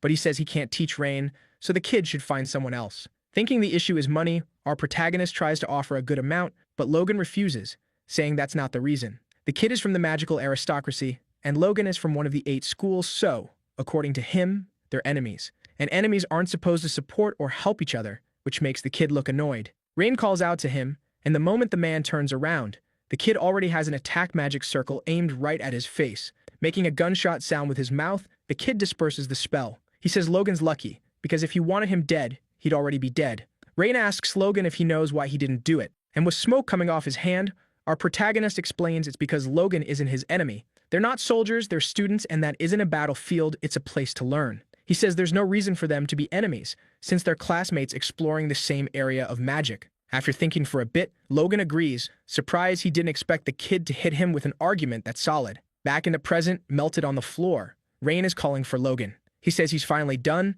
and Logan says the kid is, surprisingly, doing pretty well. The kid asks if Logan finally believes he's serious, and Logan says yes, then tells him they should move on to the next exercise. Our protagonist complains, asking him to help him up, and the man says he needs to get up on his own. Logan asks what would happen if someone saw them working together, since both the aristocracy and the schools would come after them. Hearing that, Rain asks if the guy's muscles are just for show, saying that if something like that happened, he should just knock out whoever complained. That pulls a small smile from the brute, and he bends down to help the kid up. The teacher watching the scene smiles, seeing the two of them actually getting along. Just then, Krista walks into the training room. Seeing them together, she asks what they're doing there and whether they're fighting again. They deny it and say they're just working out. Ignoring the girls' freak out, Logan hands Rain a protein shake. Watching that, Krista asks what's going on with Rain and whether Logan is manipulating him. Losing his patience, the man asks what her problem is and says they're having a meaningful moment right now. She says she gets that they're classmates, but asks why he's suddenly being so friendly with Rain. At that moment, a teacher shows up behind her and, with a hand on her shoulder, says she's being loud like always. She starts sweating, realizing it's Professor Owen. Logan asks what brings him there. Owen says he saw a bunch of monkeys gathered around and stopped to look, and also that he has an announcement. The boys ask what kind of announcement, and he says he's got terrible news. It's basically a rite of passage. He separates the ones who will rise from the ones who will fall. Looking at the boys, Owen explains the school's educational philosophy is endless competition. Turning away, he says anyone who falls behind on the exams gets dropped immediately, so they'd better be ready. A little later, Rain is lying on his bed. Picking up a book, he remembers the exams Owen mentioned. He wonders if he should check what's coming up until then. Suddenly, his Rudian starts bugging out like it's glitching. He's wondering what's happening when a blinding light appears. The next moment, Rain finds himself in a white room. Rudian tells him his unique magic research has reached 40%. Rain asks why it's happening now, and then he's asked to confirm opening a new mana circle. The analysis starts and something called Mental Barrier, Lord of the Fluent World, is installed in Rain. Inside this mental barrier, the success rate for magic combinations using unique rooms and unique magic formulas goes up by 33%, and his power goes up by 66%. A rune appears in his hand, and Rudian warns that the mana needed to cast it is 20,000, while the mana he has is 12,564. Our protagonist is confused, and the message explains that this is the activation seal meant to use the mental barrier, Lord of the Fluent World. Everything glitches out again, and he ends up back in his room. Staring at Rudian, Rain thinks about everything that happened. Mental barriers, out of all the sages from the past, only 2 were ever able to use that secret technique. Knowing that, Rain figures what he saw was seriously incredible. When the sun comes up, our protagonist wraps up his hand and decides it's time to head to the black market. He thinks the weather's great, unlike the last few days, which were so chaotic he could barely think straight. Rain feels like, at the very least, he could enjoy a little peace after all that time. Just then, he bumps into someone and apologizes, saying he didn't see them. The person says it's fine, and that it's no big deal between them. When Rain looks up, he sees it's Bart and his group. He greets them, and says it's been a while. Rem immediately asks what he means since it's only been a few days since they last saw each other. Rain agrees, and suddenly Bart hoists him up onto his shoulder. Rem says they should get going, while Rain squirms around in the warrior's grip. The kid asks what the guy's doing out of nowhere and tells him to put him down. Laughing, Rem says college students are always busy, and this is the only way they can hang out. Rain says this is kidnapping, and the cleric says they heard there'd be an award for that last spider rat subjugation, and there's no way the hero's sitting it out. Rain asks if he really has to accept it, and Bart tells him to stop being so stubborn, and that it's actually good to show up to these ceremonies. Plus, the award is being given by the Adventurers Guild headquarters, so Rain asks what he means by headquarters. The group finally reaches the guild branch, and outside, people are whispering about them. With dead fish eyes, Rain asks why everyone's making such a fuss. Rem explains that Bart comes from the school of the only saint of the seven swords, and she's an archer from the drunken archer school, and on top of that, he took down the queen in a single strike. Rain says maybe their masters are just weak. Hearing that, the girl gets furious, but Sammy holds her back. Calm as always, Bart says it might look that way from the kid's perspective, but he and Rem have fought countless enemies and made it to silver rank. Still, they never thought they lacked skill until they faced the queen. That leaves Rain thinking. Then someone shows up, an archer. He pulls back his hood, and Rain flinches. The man who looks a lot like the drunken archer says, "So these are the rising stars among the young adventurers." Everyone murmurs that he's the bow saint. Sammy says the Empire gathers the best warriors of the era and names them the Emperor's 4 martial stars, granting them huge power and honor. And, as expected, their presence is overwhelming, just like the rumors said. Looking at Rem, who seems kind of down, he asks what's wrong. The archer, looking confused, walks closer. After taking a good look at the girl, he says it's a big surprise. Asking what his cutie is doing there, the girl tries to play it off, saying he's mistaking her for someone else. He says that would make more sense because there's no way the girl who left the dojo and dyed her hair would be out here playing adventure. He asks if she's been following him and whether she even has her brother's permission. The girl starts punching him. Anyway, the man turns to Bart and asks if he's the leader of the group. The warrior confirms it, and Rauren says, "Yeah, that's obvious considering he took down that mutant. He must be pretty strong." While Rem struggles in Sammy's arms, Rauren says Bart's probably had a rough time because of her, but tells him to take good care of Rem. With his usual calm look, Bart says that since they're a party, nobody takes care of anyone. They cover each other's weaknesses. Hearing that, the archer says he likes Bart more and more, and that if he keeps it up, he'll hit platinum rank in no time. Still frozen, Rain watches the archer, thinking it's weird how he looks exactly like Kai's. Rauren walks up to the boy and says his face looks familiar. It's strange, but he's sure he's seen that face somewhere before. But then he realizes it's not the face, it's the guy's vibe.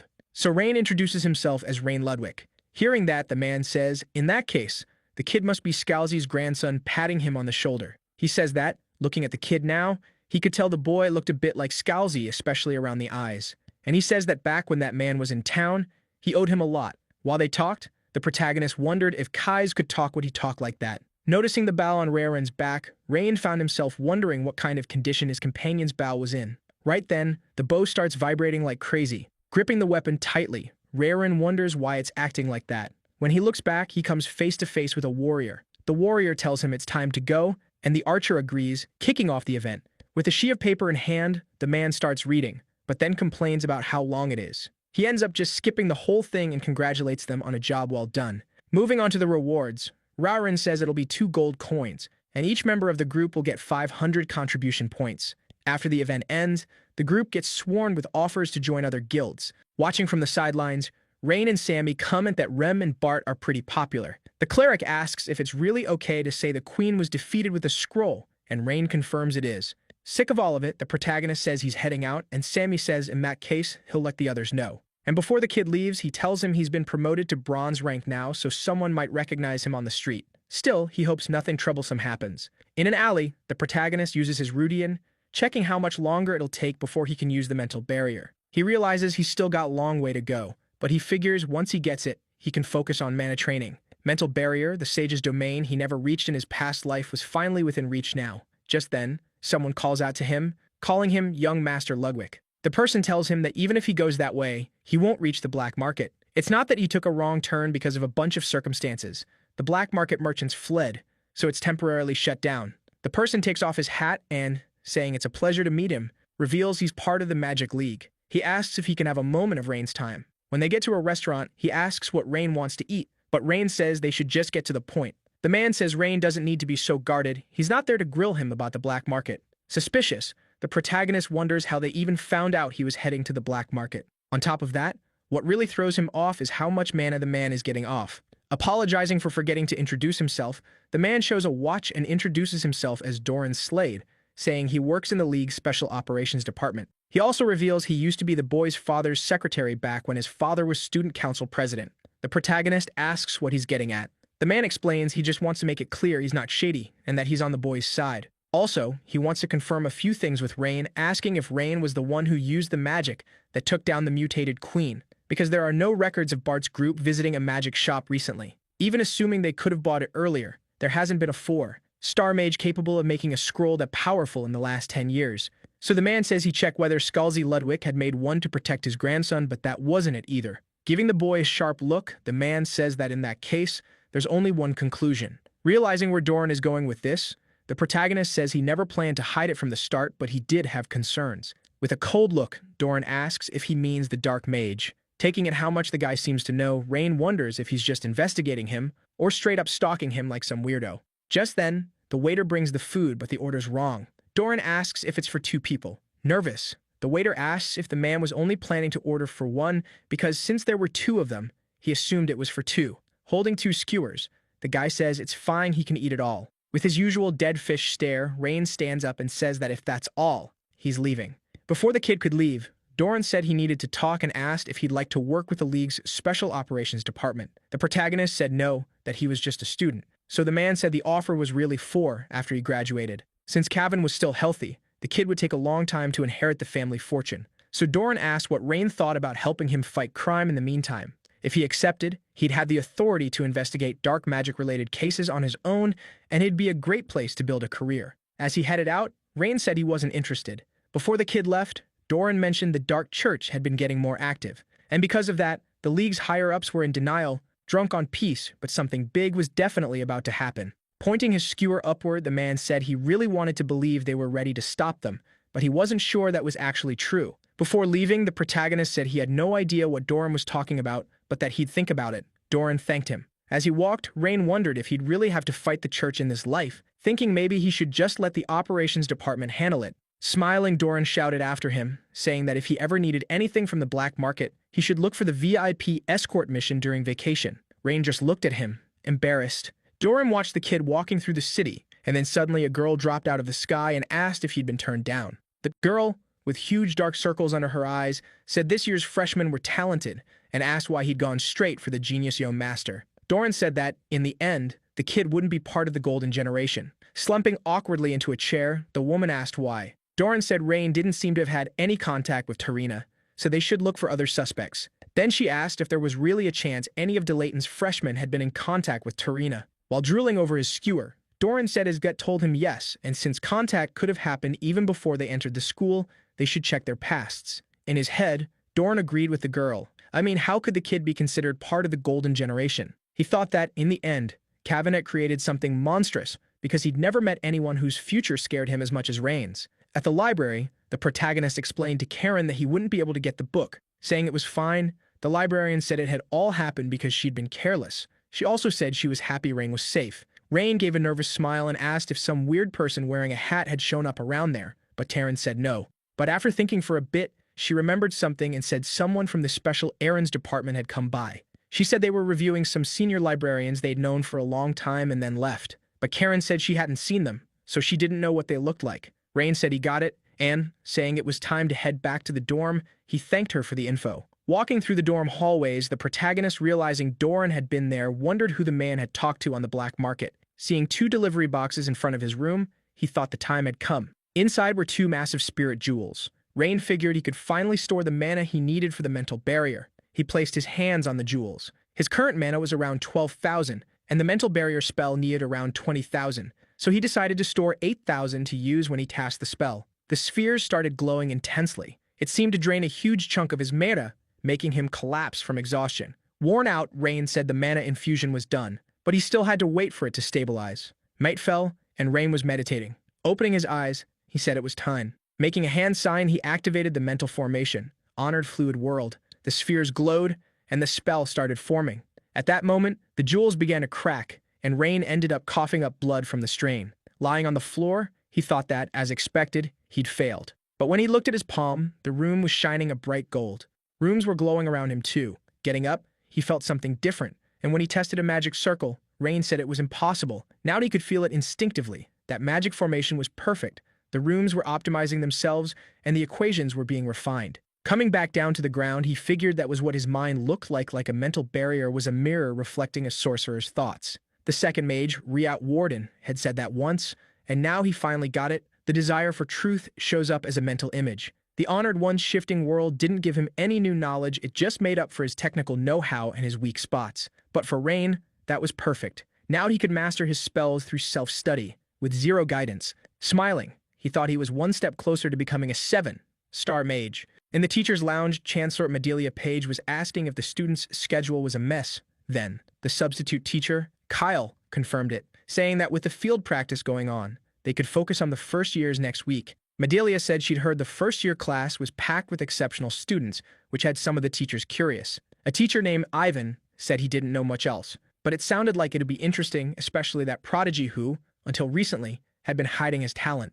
After all, nobody knew what was going to happen. Fuming, Ellen stood there with her arms crossed, thinking about how so much had gone wrong. Like she could read the girl's mind, Caroline told her to calm down. One of the teachers commented that Caroline looked pretty confident, and that the next one to get crushed after Logan might be the student she was teaching. Laughing, Caroline said, "Guess we'll see." In her head, Medelia thought that if things went the way they were supposed to, Camisa, heir to the Page family, could lead Delayton's students as their golden pillar. Just then, Professor Marhena got her attention, saying they should start moving, gathering aura. She said that in that case, they should notify the academy to gather the students immediately, because starting that day, the exams would begin. In the classroom, our protagonist looked like a zombie. He figured Logan must think he was made of iron. Watching the other students jump up right away, Rain asked Krista what was going on. She explained they'd been told to go to the auditorium. It was for the exam briefing. Rain asked if the exams weren't supposed to be next week, but Krista said that's how Delayton worked. They changed the schedule out of nowhere. He asked why, and that's when Gertrude showed up, explaining it was to stop them from procrastinating until the last minute. Our protagonist said that if someone can deliver the same results no matter when, that's a talent, so the teachers probably knew what they were doing. Gertrude laughed and agreed, but in her head she thought the boy was annoying and that you really couldn't like rich kids. Standing up, Krista said that's exactly why you had to give it your all, with no regrets. When they got to the auditorium, they walked in, and as she looked around, Gertrude noticed the students' faces. They did not look happy about what they were seeing. Rain ended up spotting Logan and called out to him. Seeing him, Logan said Rain had gotten there pretty fast, and Rain said it was nothing. Gertrude then muttered in Rain's ear, warning him not to become friends with Logan. He was one of the rivals Rain should be worried about. Rain, on the other hand, said there was no way the guy could be his rival after all. He gave him protein every day. Furious, she asked if he was a pigeon or something, getting bought off with food. Finally realizing who it was, Logan said even Krista's lackeys were there, and asked if she wanted magical protein too. With veins popping in her face, she said she wasn't in the mood for jokes, so he wanted to fight, he'd better watch himself. Logan, all sarcastic, said he was terrified. Just then, Krista walked up and pulled the two apart, saying they were being way too loud. With a serious look, she told them to leave if they wanted to talk. Rain was startled. He hadn't expected that from Krista, and Gertrude apologized. Stepping away from them, Krista said that if they wanted to stay, they'd have to fight like their lives depended on it. At that moment, a voice greeted them and said she loved the tense vibe and told them to keep that mindset during the exam. Then they saw it was Professor Caroline, and as she got started, she said she was going to announce the exam details. She said the exams would run all week, starting that day through Friday, which made the students furious. On top of that, their exams would be graded by their respective teachers, and if a teacher expelled you, you had to leave the school that same day. Now, if they'd let her, Carolyn said she'd announce the teachers, who would be evaluating them. Out of the shadows, the teachers step forward. When the students see who it is, they freak out. Gertrude starts frantically tapping Rain on the shoulder, and he asks what's wrong with her. Panicking, she asks if he's seriously never heard of Professor Marhena. She used to be the head of the Magic Alliance, and now she's the head professor at Delayton. On top of that, leading the Magic Alliance was an honor only the greatest mage of their era ever got. Logan is shocked to realize a huge name from the magic world just showed up. Gertrude keeps yelling at Rain until she explains that this woman was the one who replaced his grandpa as head of the Alliance, which just leaves him confused.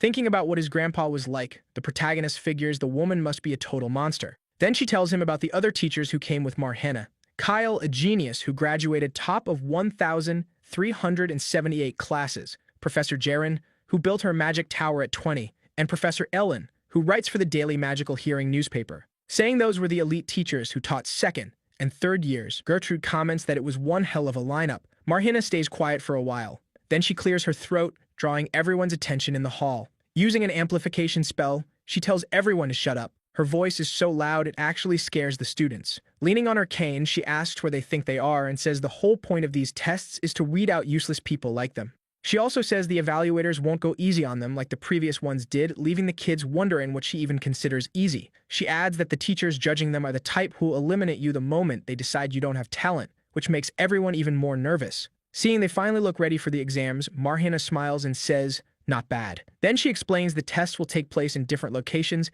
and each location was assigned based on each student's individual traits. Soon they'll be told where their test is, so they need to check and head to the designated teacher's room. After that, she declares that this is Delayton. The strong survive and the weak get tossed aside. Telling them to remember that rule well, she dismisses them. Inside what looks like a cave, Professor Kyle says they finally arrived, and from there they'll be taking on a labyrinth. Hearing that, the students start murmuring, wondering if they'll even make it out safely. Resting his hand on his chin, the protagonist says he doesn't remember there being any cave around there. Hearing him, the professor asks what Rain just said. Rain replies that since this is the sacred land of the Red Dragon Legion, it's surprising there be a labyrinth here. Kyle's impressed by the kid's knowledge, but says not to worry, the labyrinth is artificial, and he controls everything. He adds that even if they get hurt, their lives probably won't be in danger. That probably makes the students uneasy. Then the professor asks if they shouldn't be more worried about passing the exam. Calmly, he explains he prefers relative grading over absolute grading. In this system, first place gets S rank, second and third get A, and it goes down to F. F means 39th place, and anyone below that has to retake the exam. The main criterion is the time it takes to clear the labyrinth, and clearing it means wiping out every monster inside. They'll take the exam in pairs, and if they can't finish within 40 minutes, they're expelled. A window opens beside Kyle, and he explains the teams were formed based on entrance scores. After checking the results, they should go find their partners. Rain wonders who his partner will be. Then, the next moment, a clay doll falls from the sky. He's confused about what it even is, until someone steps on it, crushing it to pieces. Rain's annoyed to see it's Krista. With a weird laugh, she asks if he doesn't think the heavens are cruel because he has to compete with her on the very first day of testing. Telling him to get ready, she says she's going to crush Rain's pride. Just then, Logan shows up and, asking what they're up to, says he wants in. He says he's got good news for Rain, who somehow looks even more miserable, not knowing what's coming. Then the big guy reveals that he and Rain are on the same team. That leaves Krista and Rain confused for a moment. Greeting Logan, Rain says it'd be a pleasure to work with him, but that annoys Krista. She says it makes no sense, because it wouldn't be fair for all the other good students to end up on the same team. Smiling, the main guy asks if she's finally admitted he's actually skilled. She denies it and says he's good enough, I guess. Krista gets a tiny bit of hope when she remembers Rain's entrance exam, but then she remembers he got in through the extra test, and that kills the last bit of hope she had. One student mutters that Rain and Logan are on the same team, and another asks if they didn't fight last time. Logan says he doesn't really care, he's getting first place either way.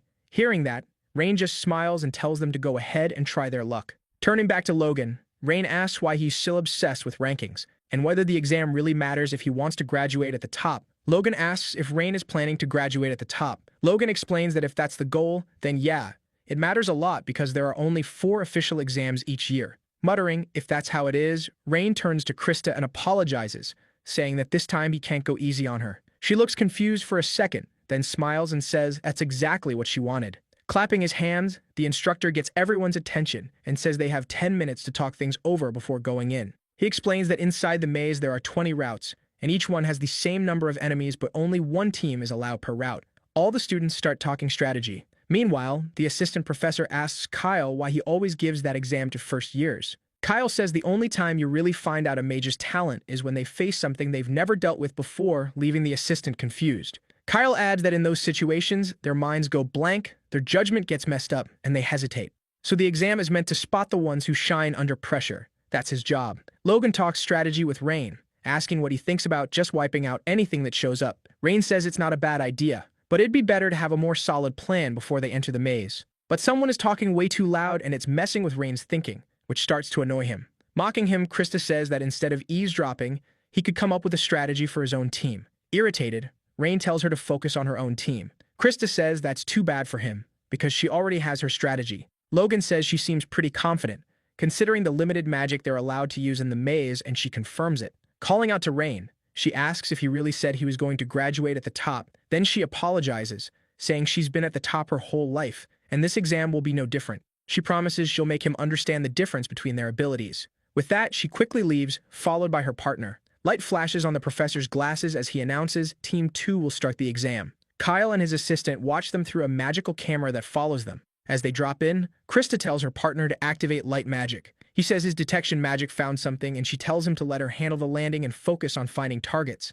Krista cushions the fall using sand magic. Then the boy says he found 2 enemies 20 meters ahead, behind a pillar to the northwest. Arms crossed, Krista says, "Rise," and summons a bunch of soldiers full-on solo leveling style. The speed of her summoning shocks her partner, and even Rain and Logan, because it's not easy to create that many summons that fast. It intrigues Kyle and freaks the assistant professor out because of how strong she is. That's the Warden family bloodline magic, created by the second sage, Rhea Warden. And even though it's a 2-star spell, the speed she uses it with is insane. Being able to perfectly control 12 summons at the same time at her age is just pure genius. Krista looks up, watching a monster get sliced in half. Her partner says he detected 3 more enemies in the hole to the left, and she says they should head over there. He says it's right there, but after walking for a long time, Krista gets annoyed and asks what he even meant by right there. He asks her to wait a second and warns her there was a monster among the rocks at 3 o'clock, another at 8 o'clock, and one on the ceiling right in front of them. She tells her shadows to attack, saying he should just leave this to her. In no time, the monsters get wiped out by her sand summons. Her partner is shocked at how fast she took down 3 enemies. Looking back, the girl asks what he was doing, and he says there was nothing over there. So she says they should keep moving. Outside, other students were watching them. They were talking about how the pair was moving through the maze like it was nothing. Freaked out by the girl's skill, our protagonist says being able to cast a 2-star spell with that kind of precision was seriously impressive. Logan says, well, obviously this is Krista they're talking about, the most promising genius of her generation. Rain asks if she's really that amazing, and the guide explains that even the school elders warned them to be careful around Krista. Even while fighting, Krista kept pushing herself, thinking it still wasn't enough. She remembers 2 mages talking about how high level her family was and saying it was only natural after all. Their current leader back then was the Dean of Delayton. Looking at the girl, still just a kid, one of the mages asks if she agrees. But then he wonders if her father was really worthy of being the leader, since he'd heard the guy barely managed to become a 2-star mage. So how could 2 families that once produced sages be so different? The mage in the black hood tells him to cut it out, but the red mage says he's just being honest. Putting a hand on the girl's shoulder, the red mage tells Krista to let her father know their family wasn't fit to be a house of mages, because that's what everyone said, and besides, even the girl's mother and her 2 sisters couldn't use magic. He says if she clings to all that, things will only get worse, so she should just leave the world of magic behind and live in peace. It'd be better for everyone. As she stumbled, the girl replayed those words in her head while taking out the 20th enemy. Looking at her partner, who is totally worn out, she asks what's next, and the guy asks for a break. But Krista says they don't have time for that, yanking him along with one of her summons. While dragging him, she tells him to just point out where the next enemies are.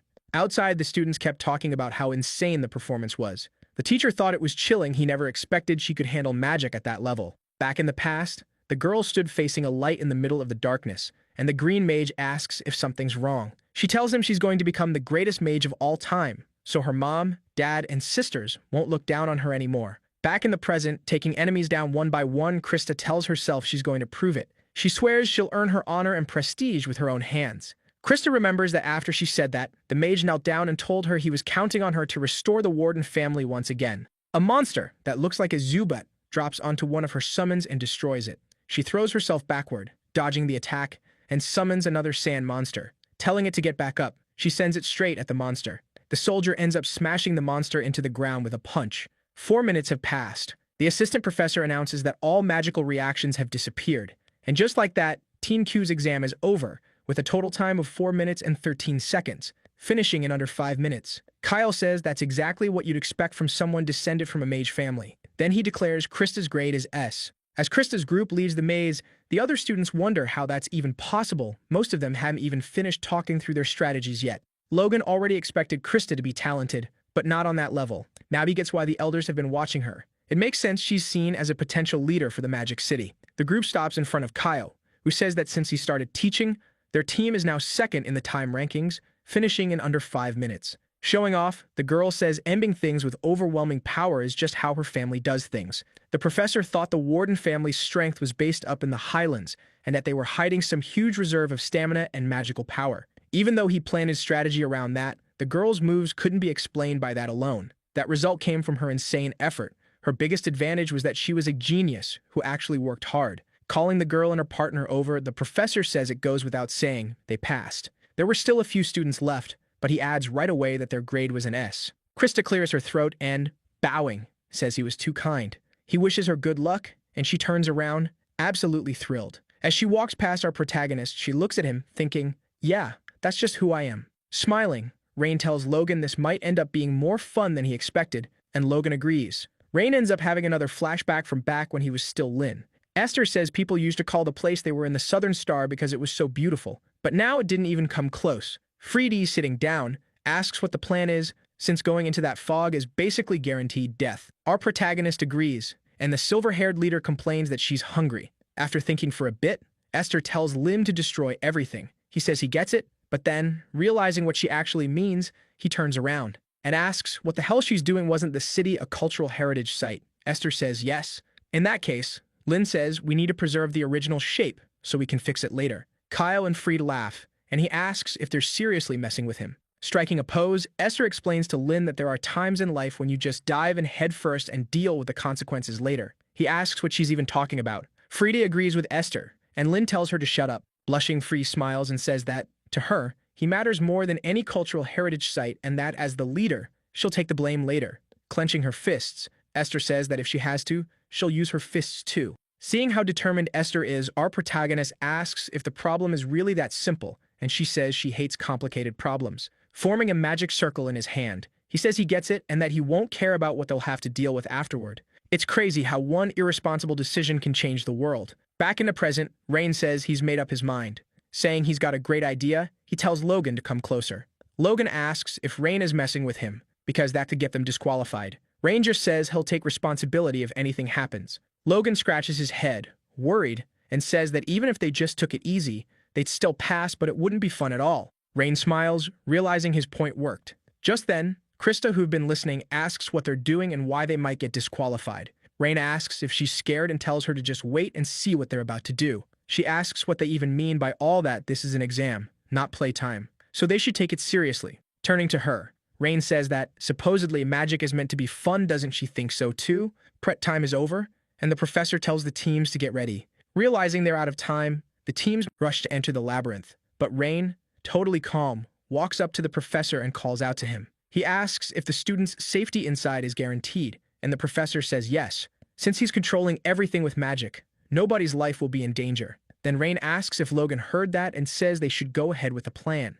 The assistant professor announces that 9 minutes have passed and there's only 1 minute left. Rain asks if Logan's ready, pulling off his shirt. Logan calmly says he only needs 7 seconds. In that case, Rain says, I'm counting on you. Remembering his adventure with his companions, he summons his magic and says he's going to blow everything up. They crank their magic up to the max, declaring that the exam is finally about to begin. Krista and her partner are stunned, wondering if they're seriously not going into the labyrinth. Kyle notices something. What's in Rain's eyes is the Ludwig family's magic bell Sidus, the one that lets you see through all magic. Just the fact that he can use it at 16 puts him beyond even his family's genius level. Still, Kyle wonders what the kid is about to do, just standing there. At that moment, the boy finally finishes detecting all the monsters inside the labyrinth. After that, he uses magic to link up, and Logan gets ready to throw a punch. Seeing this, the professor can't help but be surprised. Rain gives Logan the signal to attack, and the very next second Logan slams his fist into the ground with insane force, shattering it. Shielding herself from the powerful shockwave, Krista calls him an idiot, saying he just blocked the entrance. Kyle then realizes that, considering how strong that punch was, the effect was way too small. But when he looks closer, he notices something. Rain still had the spell active, then a crack starts spreading toward the back of the labyrinth. Inside, beneath every monster, a circle forms. Rain smiles, and the next moment, the monsters get crushed like cockroaches, and everyone nearby ends up losing their balance because of the earthquake it causes. Krista's left wondering what the heck just happened. Freaked out, the assistant professor asks if that was an earthquake, while Kyle wonders if it was some kind of magical reaction. Brushing dust off his clothes, Kyle asks his assistant if there was any magical reaction inside the labyrinth, but when the assistant checks, he panics at what he sees. He calls out to Kyle, and Kyle, confused, asks what's going on, reminding him there's only 1 minute left. That's when the man tells him that when he checked the labyrinth status, he couldn't find a single monster. The professor is even more shocked because it hadn't even been a minute. Scratching his neck, the assistant says that can't be right. Kyle asks why, and the guide explains it doesn't make sense. The whole point was to test skills in the labyrinth, but destroying everything goes against what the exam is supposed to be, and having no monsters left alive is basically just luck, so it should be invalid. And an S rank is supposed to mean a perfect result, but in this case, it was total chaos. After thinking for a bit, Kyle tells his assistant that geniuses are usually nowhere near perfect. Perfect is some state that matches all the world's ideals, but geniuses who change the world always break those ideals. A genius isn't someone who fits into perfection. If anything, they create a new kind of perfection. Xammer asks what the professor means by that, and Kyle explains that if they followed the traditional method, Rain and Logan were far from perfect. But then he asks Zemar if he'd ever even considered destroying the labyrinth. The man says no, but that if he wanted to, he could. Kyle says that's the point. The boys created a new path. Being able to think of and actually do something nobody else would, that's what matters most.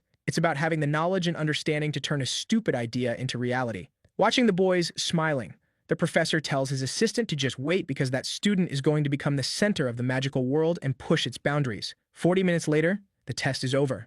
Kyle says the results will be posted and tells the students to go take a look.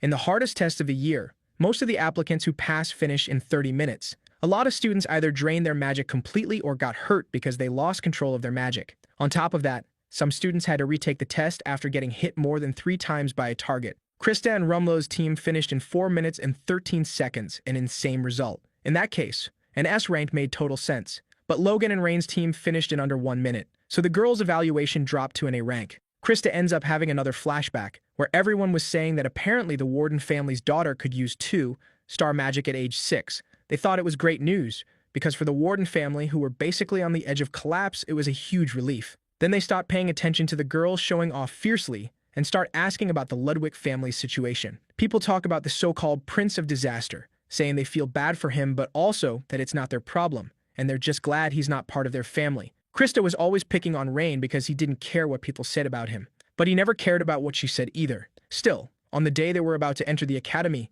Rain ends up saving her. Even her tutor praised him for how fast he activated his magic. With all that, she couldn't help wondering what had happened because he didn't seem that strong during the family gathering. Her tutor was also curious why he was there, since the entrance exam had already started. Krista asks if she couldn't just let it slide that he showed up late, and then Carolina asks since when she ever cared about the other students.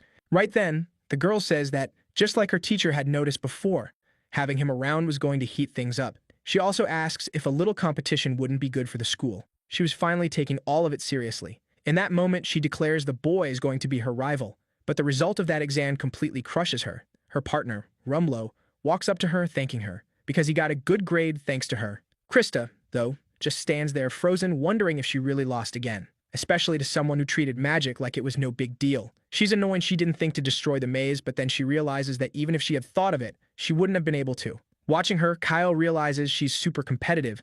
He gets that feeling. He thinks it's a good thing. But in his head, he comments that if Krista keeps chasing after Rain, she's in for a rough, thorny road. With a sigh, he adjusts his glasses. He gets everyone's attention and says that normally only one team should get an S-rank evaluation. But since the teams were made based on points, Logan and Rain ended up on the same team, which wasn't fair. So he announces that both teams will receive an S-rank evaluation. All the students are happy, but Krista is still frustrated about everything. Rain walks up to her and says it looks like it ended in a tie. He reaches out his hand to shake hers, but she slaps his hand away.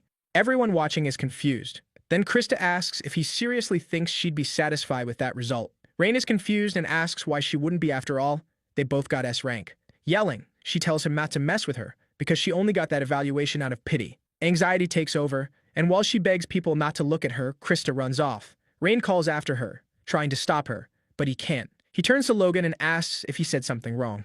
Logan says he's sure he didn't, but since he's from one of the 8 magic schools, he doesn't really get all this magic clan stuff. Noticing how weird Logan is acting, Rain asks what he knows, because it's obvious he's lying. Logan then repeats stuff people say, like, the Warden family is done for, and that cursed magic clan. Hearing that, Rain asks why he'd say something like that. Logan explains that it's what everyone says. All the Warden glory is in the past, and until Krista was born, the Warden family didn't have what it took to be considered a magic clan. Krista was the one who brought the family back and got them recognized as a magic clan again. She did it on her own. And since she'd been carrying the family by herself up to now, she's probably full of built-up frustration. Somewhere deep in the forest, Krista is crouched down, crying. Hearing the boys' footsteps, she stands up. She says magic clans and mages are supposed to be respected, almost worshipped, because people look at them with huge expectations, so they can't become someone others can treat like trash. But all of that hurts Krista. Frustrated, she says she's given everything she has to get here since she was 6, and she still barely made it this far. And yet some kid with no bloodline or famous last name went and stained the clan's honor by accepting that duel. On top of that, Rain talks to everyone like it's nothing, no hesitation at all. Krista yells that she doesn't get what he means when he says magic is something you do for fun because none of this is fun to her. Summoning a spell, she demands to know why, even though she takes it so seriously. His evaluation was higher than hers. Rain calmly disperses the Sam summon she created. He says he loves magic, and when it works, the way he pictured it, all the pain and effort feel like they just vanish. That's something only people who really work for it can understand, but it's not all fun and games. As Rain admits he's been through a lot of pain and despair, Krista lunges at him, creating another summon. Blocking her magic, he says she's her clan's last hope, and that she's trained so hard she's at the level of someone much older he can't even imagine how much pain she's had to endure. But one thing is for sure, thoughtfully. Rain says it looks like this is the first time she's ever actually succeeded with that spell. Tears fall down her face when she hears that. Krista looked pissed, but the boy just kept talking, telling her that all that misery and responsibility wasn't hers and that she could have just tossed it all away. Even so, she didn't give up, and he asked her why. Summoning another huge stone monster, Krista tells him to shut up. Our protagonist stands his ground and asks if it's because she can't forget what happened. Not wanting to hear him, Krista tells him to shut up again and smacks him with her summon's attack. As she does, she remembers when she was little, how happy she was just for beating a weak training dummy. Still standing after her hit, Rain says she's strong, and no matter what she did, nobody would dare go against her. Krista bursts into tears, and our protagonist says that, in that case, she should feel the joy of magic again. Wiping her face, Krista gets up and tells him to stop showing off because it's seriously starting to annoy her. He says he's earned the right to show off, since he's the one who won this time, leaving her with nothing to say. Then Rain adds that it'd been a while since he felt like that. Holding out his hand, he says that's what he expects from his rival. He says that thanks to her, he actually had fun, and that he'll be counting on her in the next test. That finally pulls a smile out of her. She'd been all tears just a moment ago. A little red in the face, Krista slaps him and tells him to stop showing off. Hurrying out of there, she warns him not to get cocky just because he won, because next time she's going to crush his ego. Rubbing his face, our protagonist complains about how hard she hit him. As she runs, Krista apologizes to her father, but she's already decided what path she's going to take. Kyle explains to his assistant that talent shows up in different ways, which leaves the guy confused. So the teacher explains that sometimes it comes from motivation like classmates, the desire to overcome some huge wall, or even a friend you can rely on. Watching the students, he says things are going to get complicated from here on out, and his assistant asks if it can really get any worse. Smiling, Kyle says he's finally sure he made the right call becoming a teacher at DeLayton. But now they need to start again, so he tells his helper to call the students. Back at DeLayton, the students are told there won't be afternoon classes during the exam season. In the hallway, Logan asks why Rain's face is swollen, and Rain says he's imagining things. Changing the subject, Rain says that if they've got the whole afternoon free, they should go to the training hall. Logan asks if he isn't tired, they just finished an exam. Opening the door, Rain says that's exactly why he needs to train. But then they run into Owen waiting for them, saying it's good they've got energy to spare. Pointing at a stack of papers, the teacher says he prepared 150 questions for the math test, so it'll be great practice. And since there's a written test after that, they're not allowed back to the dorms until they finish. Get inside, Logan wonders why he's even involved in this. Putting on an innocent face, Owen says Logan can go home if he wants and stay as long as he likes, making Logan change his mind instantly. Calling over all the students who were there, the teacher says they're included too.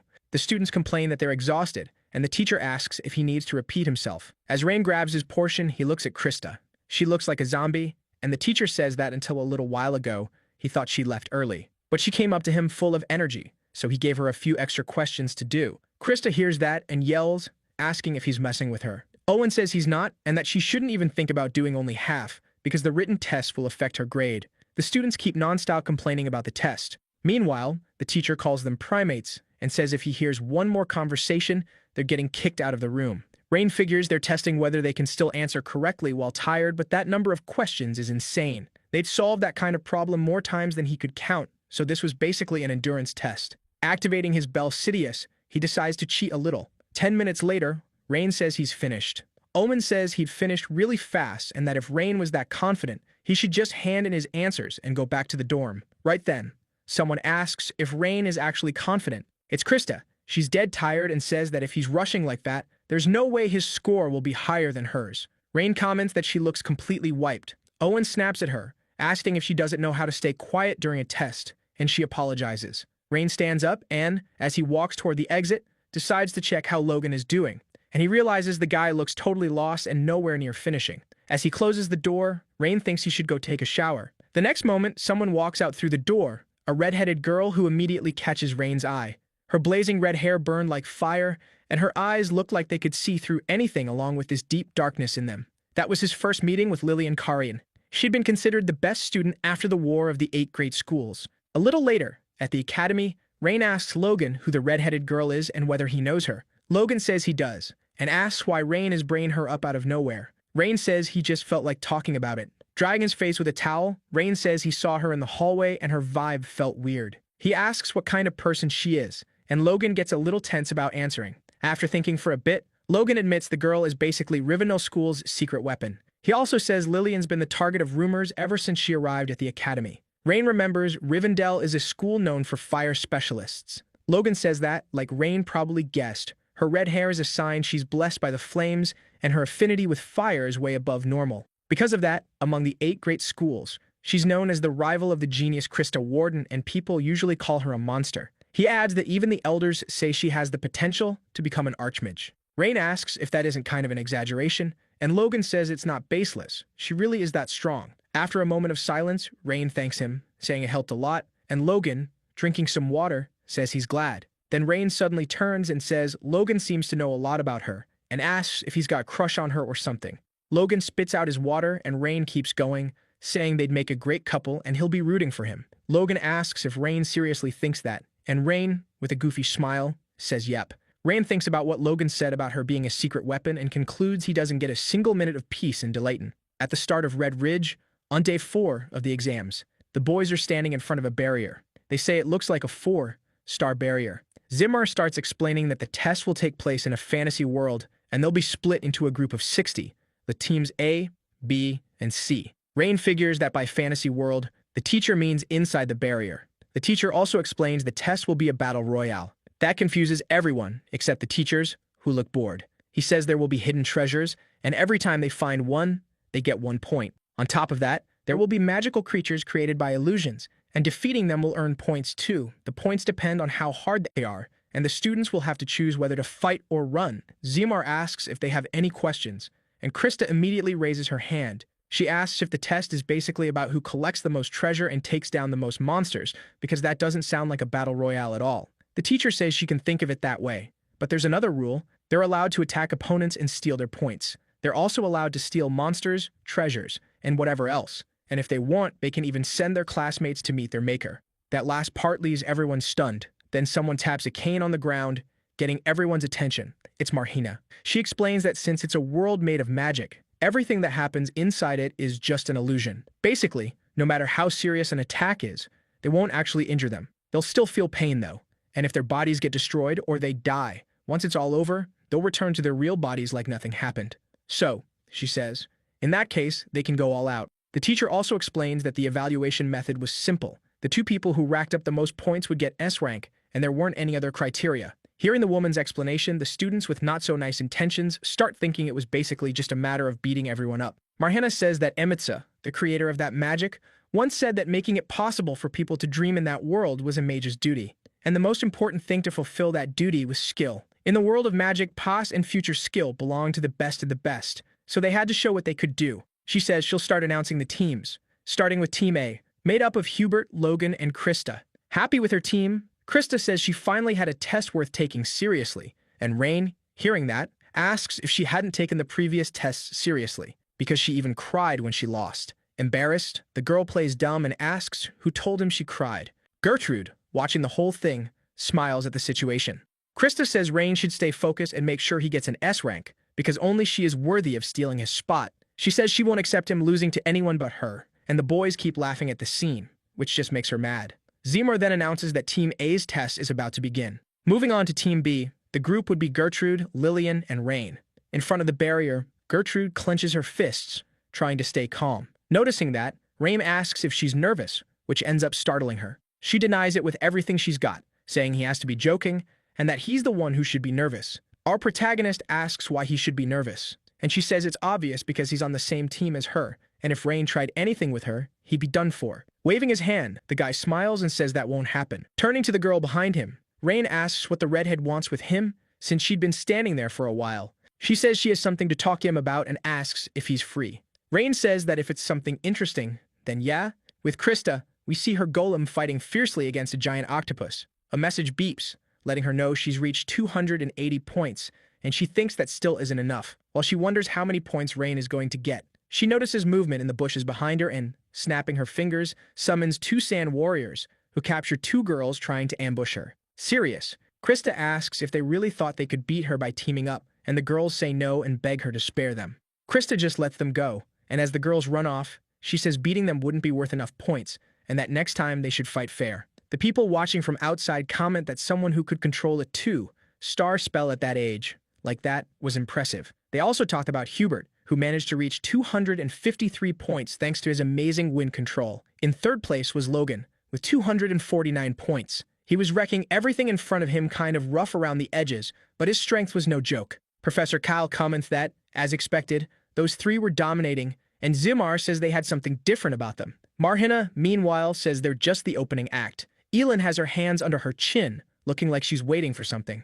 Back where Rain is, Lillian says she's never lost before. That leaves Rain confused about what she means. The Reddit explains that since she's never been beaten, if she loses now, she's going to get punished badly, and she asks why the boy hid his power. Our protagonist says he never hid his power, he just didn't have a reason to use it. Lillian says that, apparently, he's the typical young master from some powerful family. Gertrude asks if the girl isn't from a prestigious family too, and if so, why she's calling Rain young master. Lillian asks what she means by a prestigious family. After all, she's not the one who deserves that title, they can just call her a tool. Our protagonist asks why tool, and she explains that she wasn't born from her parents' love, she was made for a single purpose. Her father was Deedon, the headmaster of Rivendell School, and since she was young, she'd been locked in a room, forced to learn magic, and never allowed to go out. On top of that, if she didn't get good grades, she'd be beaten until she passed out. For example, her father could take her mother into the room and throw hot water on her. That freaks Gertrude out, hearing all that, and the girl keeps going, saying that since her dad was a fire master, he knew how to hurt someone without leaving serious injuries. Rain thinks that's nothing like Osirius Academy and wonders if she didn't graduate at the top, her dad would do it again. But the girl said she'd personally send him to hell if he tried. Gertrude figures the girl's father was a 4-star mage and wonders if that means she could actually beat someone on that level. Walking past them, Lillian reveals her plan was to graduate from Delayton with insane grades, earn everyone's recognition, and kick her father out. She says she's basically just warning them not to get in her way. The pink-haired girl says it's all pretty interesting, but Lillian should just give up, because she studies at the same school as Krista, the genius the whole world recognizes. Hearing that, Lillian says Krista Warden means no more to her than an aunt. That makes Gertrude furious, so she steps up to Lillian and asks if she seriously just called Krista an aunt. Keeping that total too cool attitude, Lillian mocks her and asks if she said anything wrong. Then Rain jumps in, saying he can understand why Lillian's so desperate. He looks at Gertrude and asks her to calm down. Lillian silently looks back as she walks away. The protagonist says that, no matter what, he's not giving up on being a top student, because he's got a friend waiting for him. The crimson-haired girl says she already explained her reasons and gave him a warning. But if he keeps insisting on staying in her way, she'll have no choice but to eliminate him. Right then, they announce that Group A's test is over. In Team A's test, Krista and Huberto scored 361 and 338, and both got S rank. Gertrude greets Krista with a towel, congratulating her on all the hard work, and Krista, totally exhausted, says it felt like going out for a run. Since the first group's test is done, Kyle says it's time for Team B. The students have to choose where they'll start. Rain wonders where he should start. Mountains E and F are the biggest, with tons of monsters and treasure, so they're popular picks. Zones B and C are the mountain peaks. They give you a great view, but there's the risk of getting surrounded by other students. The forest zones D and E are great for hiding, but it's hard to keep a good lookout, and they're kind of terrible for scoring points. In Rain's case, he already has a specific spot in mind that fits what he wants. Then they're told to keep their chosen starting point in mind after deciding. Krista says it's Gertrude's turn, and Gertrude says it'll be easy. Before she leaves, Krista calls out to her, telling her to give it everything she's got. Gertrude smiles and says she will, then disappears in a flash of teleport light. Keenby's dimensional transfer finishes, and the test is about to begin. Caroline tells Ellen it's Rain's turn. Yulin thinks the criteria Marhena set are pretty simple. Mobility, information gathering, and combat ability. It's a basic exam that tests the most fundamental talents a mage should have. She's sure Rain is going to leave her speechless. Just like Krista, Lillian also chooses Area F to start, and people notice how confident she is. It's the most dangerous area, but that danger comes with a ton of points, and starting there also makes it easier to move into other zones. Compared to Lillian, Zigger says Rain's chosen area is pretty modest, more like a safe, steady way to rack up points while avoiding fights. Kyle says it doesn't seem like a bad choice. Caroline says it's boring. She was hyped to see the kid run into Lillian in Area F. Yulun asks if watching him is making her bored, and Caroline says yeah, because the kid can beat post-index majors from the 8 schools, but he still acts like this. Then Rain runs into a girl in the middle of the forest. Everyone's happy because he finally found a fight. Caroline wonders what he's about to show them. She's curious what someone who earned an S-rank evaluation can really do. But, shocking everyone and even the girl fighting him, Rain just turns around and takes off running while she's casting her spell. That frustrates Caroline and makes Ellen literally fall out of her chair. Watching him run, her aunt has to be held back, furious, yelling about how he can just run away in the middle of a battle. With her arms crossed, Krista wondered if the boy really wanted an S-rank evaluation. One of the teachers burst out laughing, saying Scalzi's grandson was pretty weird. Zigger asked if this was really the time to laugh, and the teacher asked what the problem was because honestly, things had just gotten way more interesting. Marhina noticed the boy was saving his energy, like he was planning something big. She wondered how he was going to make up for the points he'd lost. 40 minutes had gone by, and compared to Keen A, the top score was lower but still solid. In the stands, people were asking who was in the lead. Right then, a boy was holding a jewel in his hands. Suddenly it vanished, and when he looked behind him, he saw it in Gertrude's hands, who was currently in first place. Caroline thought, yeah, that's so like her. Then a monster caught Gertrude off guard, trying to attack her from behind, but it got taken down fast. Caroline, in her head, thought Gertrude was always hiding in Krista's shadow, but no doubt she was an amazing mage. Carl asked Zigger what place Lillian was in, and when he checked, he realized she wasn't even in the top 20. On top of that, he said she was actually dead last, with a total of 0 points. She'd been meditating since the start of the exam, which made him wonder what her strategy even was. Krista was chasing a lizard, and she nailed it by casting a fireball. That's where she ran into Lillian, who was standing completely still, like she hadn't even noticed Krista was there. Zigger commented that maybe she just didn't care about her score. As for Rain, he was in 13th place and only fought monsters when he had to. The fact he'd gotten that far, mostly by collecting treasures, was kind of insane. Seeing Rain was in Zone C, a mountainous area, Carolyn said he looked like he had experience in the mountains. And Ellen joked the kid must have been a monkey in a past life, but at that pace, he wouldn't reach the top, so she wondered what he was thinking. Then rain started falling from the sky onto the students. Everyone looked up, happy about it. The weather was perfect for monsters with sharp hearing. It was the perfect time to start hunting. Just then, a few fireballs appeared over a mountain. It was Lillian. Apparently, she finally decided to move. Still meditating, she ordered the fireballs to find everyone in the top 10 highest scores. Behind her, a volcano erupted, and as she gathered aura, she walked forward slowly, saying it was time to begin. Then the students were warned that the volcano was active and they needed to evacuate the affected area. That battle royale wasn't the kind of test you could survive to the end just by hiding. With volcanic eruptions, the safe zones kept changing, and eventually, the students would have to fight each other. Some hooded people commented that, just like expected, the group in front was starting to pick up momentum. Logan said if the group hadn't lost their rhythm, the result would have been different, and Krista said the problem was they lacked finesse. Right then, one of the hooded figures told them to wait, noticing someone moving at an insane speed. It was Rain Ludwig, still boosting his score like crazy. Marhena told them to put a camera on the boy. When they switched it on, he was standing in the middle of a bunch of stone spikes, with monster corpses scattered all around him. Ellen was on edge, because the boy was finally about to start moving. Inside a cave, water droplets fell into a small pool. A monster walked up to drink. Then it noticed a fight and ran toward it. Rain's ranking dropped almost like a countdown. Marheta said he was a really interesting kid. Logan asked what the hell was going on, and Krista explained the boy was using vibrations to lure the monsters in. That left Logan confused, and Krista thought that, in the end, this was what Rain had been planning from the start. The boy fought hard, barely dodging a monster's claw. The monsters closed in, and he thought it was time. He created a magic circle and cast a spell into the ground. And just like that, he skewered all the monsters at once. Krista and Logan were confused, because he was using trees to take them down. Kyle thought there weren't any trees in that area, so he must have planned it from the beginning. One of the hooded figures checked the boy's hunting score and saw it had already hit 164. Caroline, breaking into a cold sweat, said it was impressive he could cast 3-star magic that fast while dealing with that many monsters. Bragging about her nephew, Ellen said that was nothing for him. With a total of 362 points including Team A, the kid was sitting at the top. After grinding aura, he leaves the area, saying that should be enough and that it was time to stop. Kyle thinks that field was basically covered in lava. On top of that, most of the treasures and monsters were gone, so it looked like Gertrude wouldn't be able to pass Rain. Right then, Zigger calls him over, and when Kyle asks, "What's up?" the guy says two students' names had disappeared. He asks if it's a bug, and Kyle says that can't be.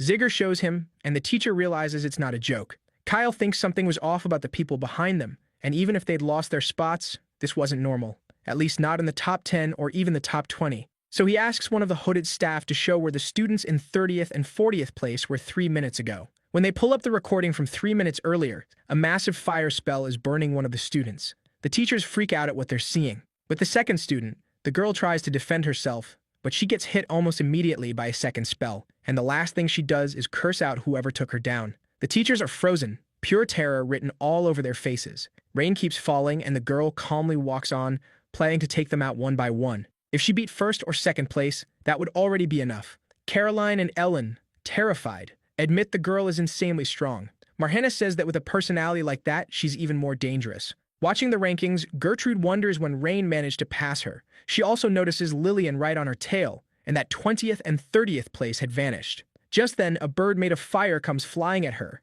and the girl sighs, saying she has no idea what's going on here. The spell knocks down the tree she's on, and she barely avoids getting hit too. As she falls, she wonders where those flames even came from. But before she can make sense of it, another spell comes straight at her. The attack slams her hard into the ground, and Krista, watching the fight, starts to worry. Lillian calmly walks up and notices there isn't a single trace of ash. Suddenly, Gertrude throws a kick, and Lillian barely manages to dodge. They both summon magic to defend themselves, and a clash of water and fire forms. The fact that the fight is so evenly matched gets Krista excited. This is definitely a fair fight. Lillian asks if she should get serious this time, unlike before, and Gertrude says it's too late for her to regret it now. Tossing a leaf into the air, the redhead says it looks like she'll have to try a different approach than before. She creates a giant firebird, forcing Gertrude to work really hard just to defend herself. Gertrude says that no matter how hard she tries, the result will be the same. Then Lillian snaps the necklace she's wearing and little spheres fly everywhere. Krista realizes it's a rosary. Caroline is surprised the girl is using that. Rivendell Academy was famous for having mid-tier mages who used talismans to set up magic circles, quickly calculating shapes and rune-like writing to maximize the effect in combat when time was tight. Looking up, Gertrude sees that Lillian has created a bunch of flame insects. Clenching her fists, Lillian uses the flame insect line. Then the swarm of fiery insects rushes at Gertrude, who defends herself with water magic. An explosion goes off right there, and Lillian stays standing, listening to the crackle of embers, until a hole opens in the flames, and Gertrude bursts out, trying to nail her with a kick. But again, Lillian dodges, like she was expecting it. With another talisman in hand, the girl says Gertrude's end has come. But Gertrude takes a tree, launching it up toward her. Krista cheers, and Gertrude charges at Lillian, who greets her with a blast of fire. Gertrude easily dodges, jumping with her water magic. She uses the boost to try a flying kick. Ellen is impressed that Lillian manages to dodge that too, making Gertrude slam into the ground. Even while she's still in the air, Lillian is prepping another talisman, and Ellen says that from where Gertrude is, she's about to take a direct hit. But when everyone thinks the fight is over, Gertrude creates a magic circle on the ground. That catches Lillian off guard, and with a little smirk, Gertrude creates something like a geyser. Realizing it's a water vein, Kai says the girl's seriously skilled since she'd been planning that from the start. Just like you'd expect from the Fenton family known for water magic and martial arts, the girl was using her strengths like a pro. This time, Lillian picked the wrong opponent. Pinning the girl to the ground, Gertrude says that if she tries to challenge a young lady again without knowing her place, she'll be happy to crush that arrogant pride of hers. Krista, please, pats Logan on the shoulder. Gertrude points out the girl's clothes are soaked and says that, in that case, her talismans are useless. She says she'll give her one chance if she doesn't want her arm broken, she should give up. Lillian smiles, saying Gertrude is pretty naive, because if it were her in Gertrude's place, she'd have already ended her life. With a cold look, Gertrude says it looks like she chose the hard way, and without hesitating, she quickly breaks the girl's arm. After lying on the ground for a while, Lillian explains that the reason she used talismans wasn't because her calculations were slow. With a talisman on her tongue, she reveals the real reason. She couldn't control her own strength. A bright glow spills out of her mouth. It startles Gertrude, who quickly backs away. Staggering, Lillian gets up, and around her there are several fire insects. Then she gathers them all together, forming an intense light that blinds Gertrude. And when Gertrude looks again, the insects have turned into a massive serpent right in front of her. With a wave of her hand, Lillian orders the serpent to devour the girl. Gertrude wonders how that's even possible and admits she wasn't expecting it to reach that level. A fire serpent, the biggest summon among the divine fire beasts that Rivendell's school prides itself on. They say this summon was the main one used by the school's founder, the great mage Karain. The serpent was infamous for being extremely picky about choosing its master. Even so, it looked like it was only at about 30% power, since it wasn't fully formed. Ellen comments that, even then, it's insane for a 16-year-old to summon something like that. Shaken, Krista wonders if there's even a way to beat it. Almost like she heard her, Gertrude says that's the real problem. The next moment, the giant serpent roars and spits out a blast of fire. Gertrude barely manages to dodge, but the flames catch her cloak. Putting out the fire on her clothes, she wonders when that flame even hit her. Looking around, she realizes the sheer destruction the fire left behind. The stones hadn't just melted, they turned to ash. Stunned, Gertrude, Krista, and Logan realize that's the serpent's real power. An explosion goes off somewhere else in the forest. Over there, a girl is running from a monster when the fire blast hits it. The hooded figures comment that the serpent is circling around Gertrude. So Gertrude has been marked as its target, and it looks like Lillian plans to take this all the way. Zigger asks Kyle if the girl isn't crossing the line already. Even if it doesn't kill her right away, the pain would be brutal, and if she gets hit by those flames, she might end up seriously traumatized. So he asks if it wouldn't be better to stop the test, and Kyle asks Marhenna what she thinks. The woman raises her hand and says she agrees that's probably the best call. But then she notices Rain up in a tree, above a forest that's on fire. During his training, Rain's grandfather had told him that with the mana he had at the time, his limit was 3 uses total. But that depended on the level of the mage he was trying to interfere with. He said that if Rain hit his mana limit and tried to force it anyway, he'd end up completely wiped out. In other words, he had to pick the right moment to use it. Back in the present, Rain watches everything from the top of the tree. Thinking he's already secured enough points, he decides to look for somewhere safe. Because after that group attack, his mana was almost gone, and there was no reason to take risks right now. But at the same time, putting himself in the girl's shoes, he can't just stand there. So he jumps from the branch he's on, activating Belsidius. Rain notices the magic circle in the formula has 5 triangles, with runes written inside them, set up to detect someone approaching. As he drops, the boy studies Lillian's magic. His eyes are bleeding from the strain. After fighting Logan and the Spider Queen, he'd noticed that every time he pushed past a barrier, his control improved. And the stronger the enemy, the faster he got closer to 6, star magic. Seeing the girl about to be attacked, Rain thinks it wasn't meant for her, it was meant for him, and that she shouldn't fool herself. The next moment, he dispelled the magic heading toward her. That leaves everyone in shock. Even Gertrude herself, despite part of her body being on fire, just stands there frozen. Lillian panics,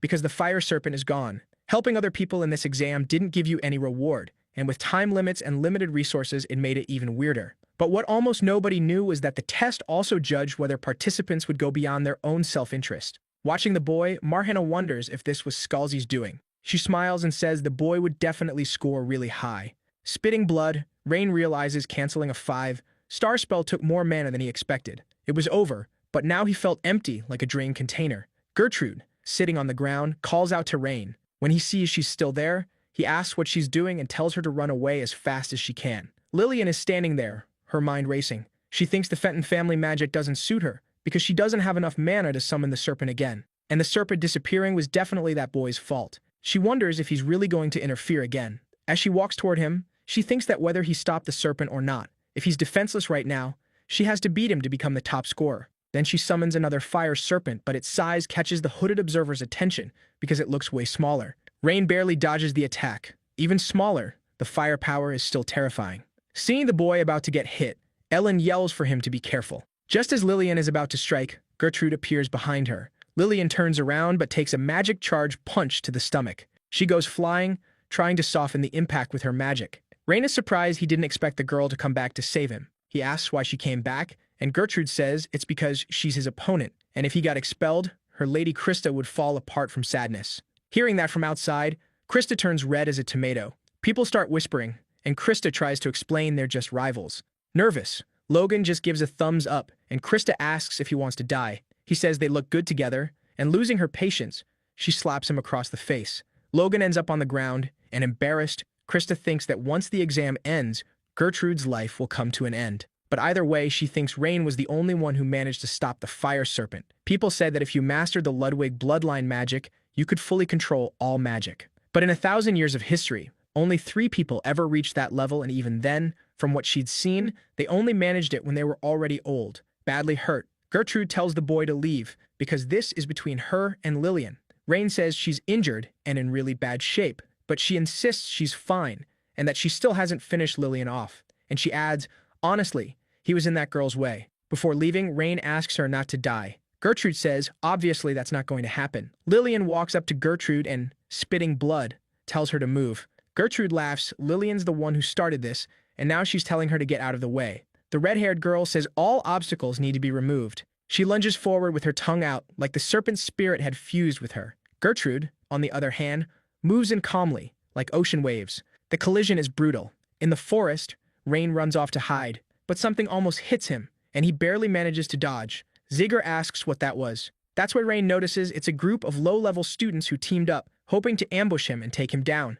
He's completely drained physically and magically, and that's really bad. Smiling, he says that in the end, they're just low-ranked students. And he asks if they really think they can beat him when even Logan couldn't, and that if they back off, he'll let them leave in peace. One of the boys says he's right, Rain really is strong. But then, he asks why someone as strong as Rain is trying to negotiate with them. Summoning a lightning spell, one of the students charges at Rain. Rain blocks the attack with a staff. While they're locked in a strength struggle, the guy asks who Rain thinks they are and says he probably can't even move anymore, so he should just give up. With a sigh, Ellen says there are always people like that, no matter where you go. Caroline says Ellen shouldn't look at it that way after all.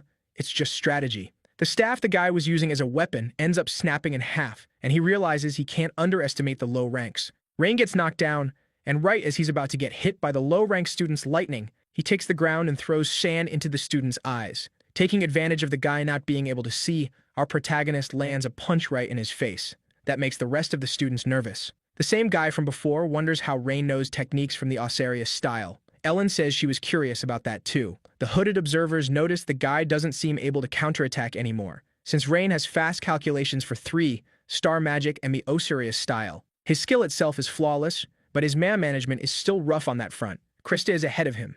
One of the boys says Rain took the other student down without even using magic. Still, since Rain looks completely out of mana, if they team up they might have a chance. Ilan thinks using Belsidius to stop the fire serpent definitely drained all of his mana. The boys decide to attack in turns. Marhana thinks helping others is a noble act, but if you don't have the strength for it, it's nothing more than a pointless gesture. She wonders what the boy is planning to do.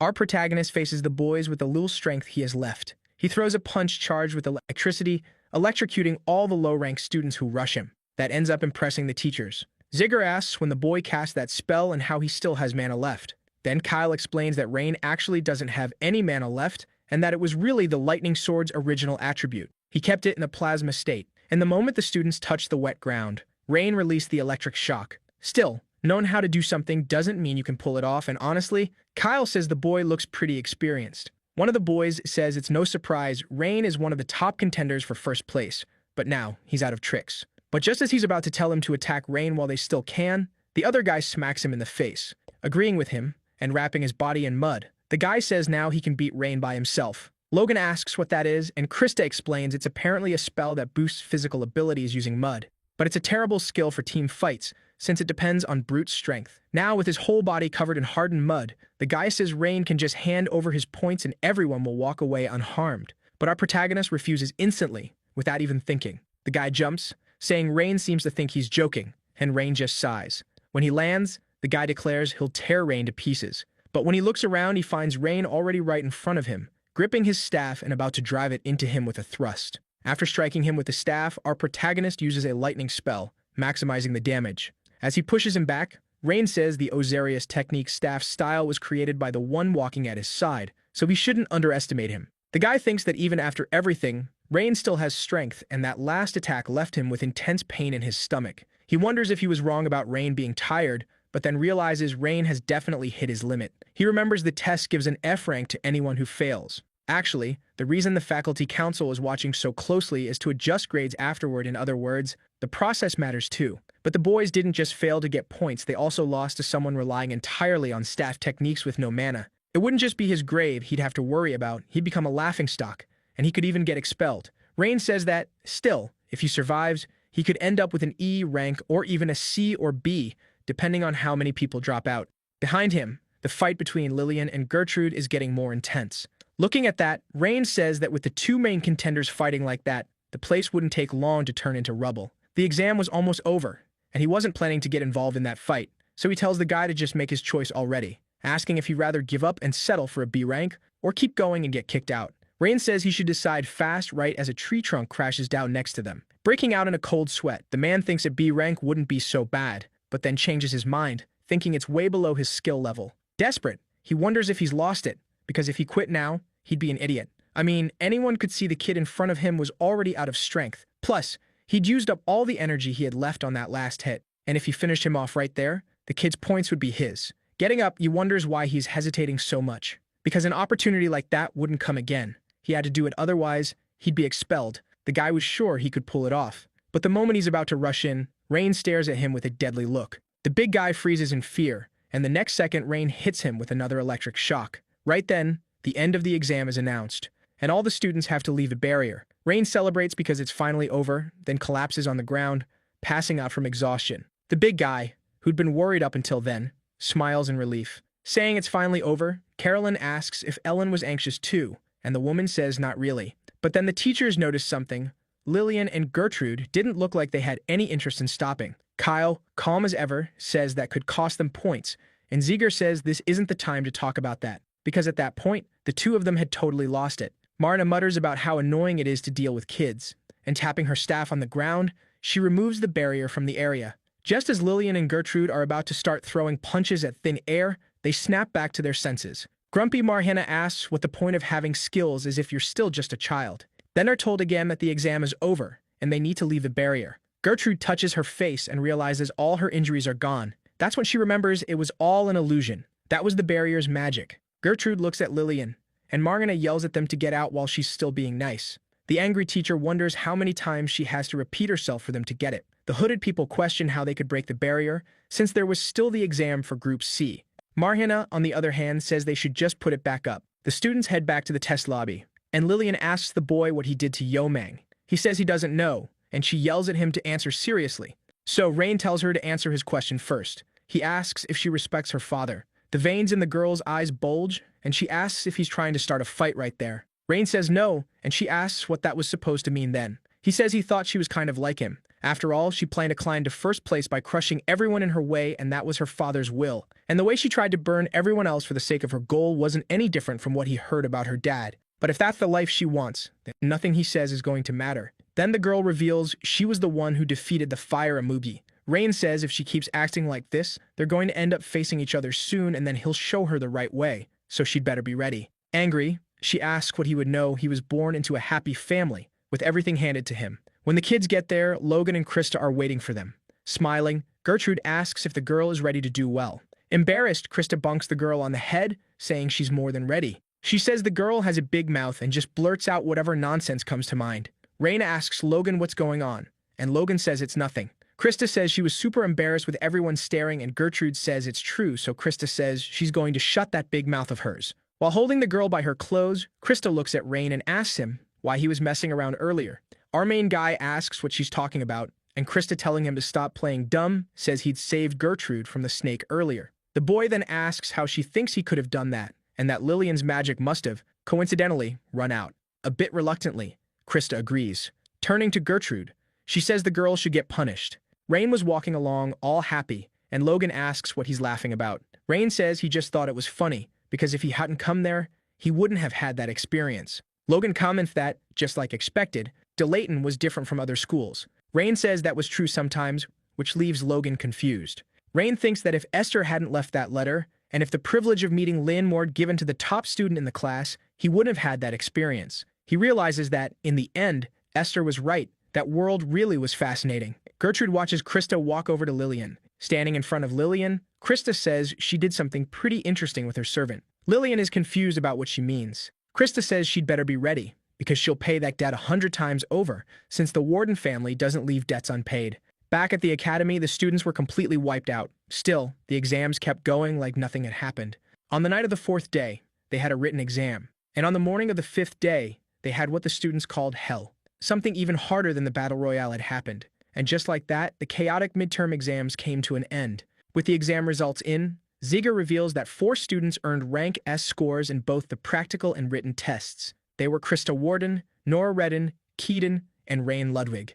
But only one student could take first place, so they do a bonus point evaluation. Also, to keep things fair, any teacher with family or academic ties would be excluded from the evaluation. Regular teachers could give 1 bonus point, Professor Kyle could give 2, and in Marhana's case, it would be 3 points total. One of the teachers says that if they looked at her points, they'd understand her evaluation. Another teacher says that's not the point, and Matt in terms of talent, Nora is more exceptional. Caroline says she's being buttered up, and the teacher just complains. Time passes while they talk, and Zigger says they should discuss the current score. Krista Warden is in the lead with 6 points, followed by Nora Redden with 4, Keaton with 3, and Rain Ludwig with 2. Now he asks for Assistant Professor Luke's vote. Luke says Krista really is perfect. Nora's magical precision is also really impressive, and Cadet Keaton showed incredible skill blending music with magic. But even so, for the future of magic, he's going to cast his vote. Zigger is surprised when he reads the paper. He says the one who got the assistant professor's 2 votes was Rain Ludwig, shocking the others.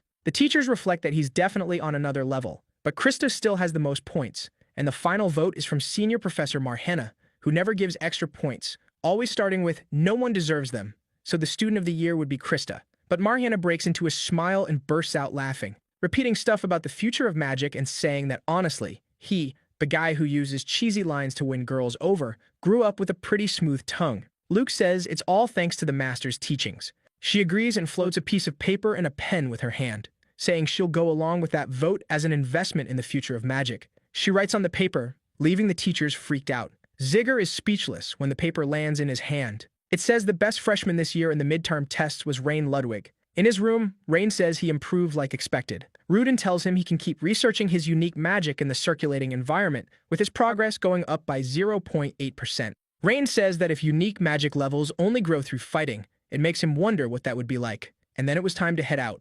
In the past, Frida drinks a magic potion. Then she tosses it away, until a voice calls her name. Kyle asks her to share some too, but Free says she doesn't have any left. He says he knows she has more, and the maid replies that she drank it all without sleeping for 4 days, and there wasn't any left. But he complains, warning Lynn. When her journey is over, she wants to know why he doesn't visit her sanctuary on Red Mountain. There was this thing called Dragon's Breath, this amazing elixir, and she was going to give it to him since his mana was about to shoot up like a rocket. Kyle asks if she can really just hand something like that over so easily. Freedy asks what he thinks she is. She's the priestess who serves the fire dragon Dakidun, and she'd treat him well on a trip to Red Mountain. Rain repeats that to himself, thinking it was probably prepared really carefully, so accepting it was just the polite thing to do. Even after 300 years, he says he hadn't forgotten. It was in 1 8-hour trip to the peak of Red Mountain. Since the fire dragon Dakidun led his legion and stayed there for almost 1,000 years, the mystical mana had seeped into the whole area. Over time, tons of believers, mages, and witches turned that land into a sacred place. Worn out, Rain kept climbing. Then, someone calls out to him. It was a man, asking where he was rushing off to. The man asks if, by any chance, he was planning to loot the mountain. Rain gets wary of the sketchy guy. The stranger notices and says he doesn't need to be that careful. He says the kid must have a good reason to loot a place like that, and that he's only there to give him some advice. Tell him the kid to listen closely. He says the place is dangerous. Ever since it was abandoned 300 years ago, no looter has come back alive. Rain asks if that's because someone's in there. And while he's eating, the man says people talk that a demon summoned by the priestess guards the place. Rain asks if it's really a demon, because it doesn't make sense for a demon to be guarding a sanctuary. The man says, honestly, people just call it a demon, they don't actually know what it is. He says once, when he worked up the nerve to climb the mountain, he almost died.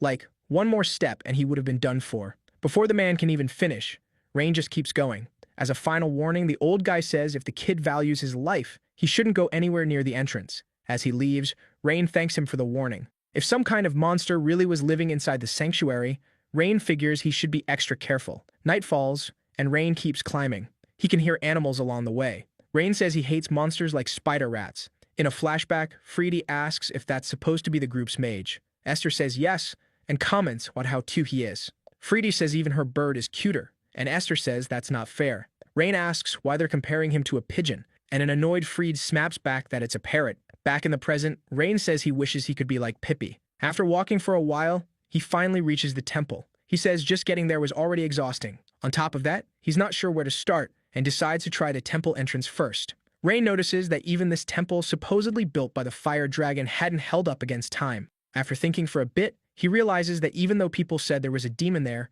he couldn't feel any presence at all. He passes through the gates, and then this intense glow appears above his head. When he looks up, he sees something that looks like a phoenix flying over the temple. The monster dies at him. Rain barely dodges, but the paper he was carrying gets burned up. Casting a spell, he says that's a pretty terrible way to welcome someone. A wall rises up in front of him, and the bird slams right into it. The monster screeches in pain and takes off fast. Rain notices something weird about the sound it makes. Remembering the past, he realizes the flames were actually the bird Pippi. The firebird blasts a jet of flame at him, and he dodges. While he's running, Rain remembers the time the bird burned his hair. He thinks that can't be possible. 300 years have passed. But then again, maybe it's still possible. Swallowing nervously, Rain turns around and asks if the bird is really Pippi. He dodges again, and the phoenix streaks past him, kicking up a huge gust of wind. Rain keeps yelling, saying he's Rin. At that moment, the bird seems to snap out of it and lands next to him. Rain confirms it, making the bird remember the past. He says they even used to compete over who got to be the mascot.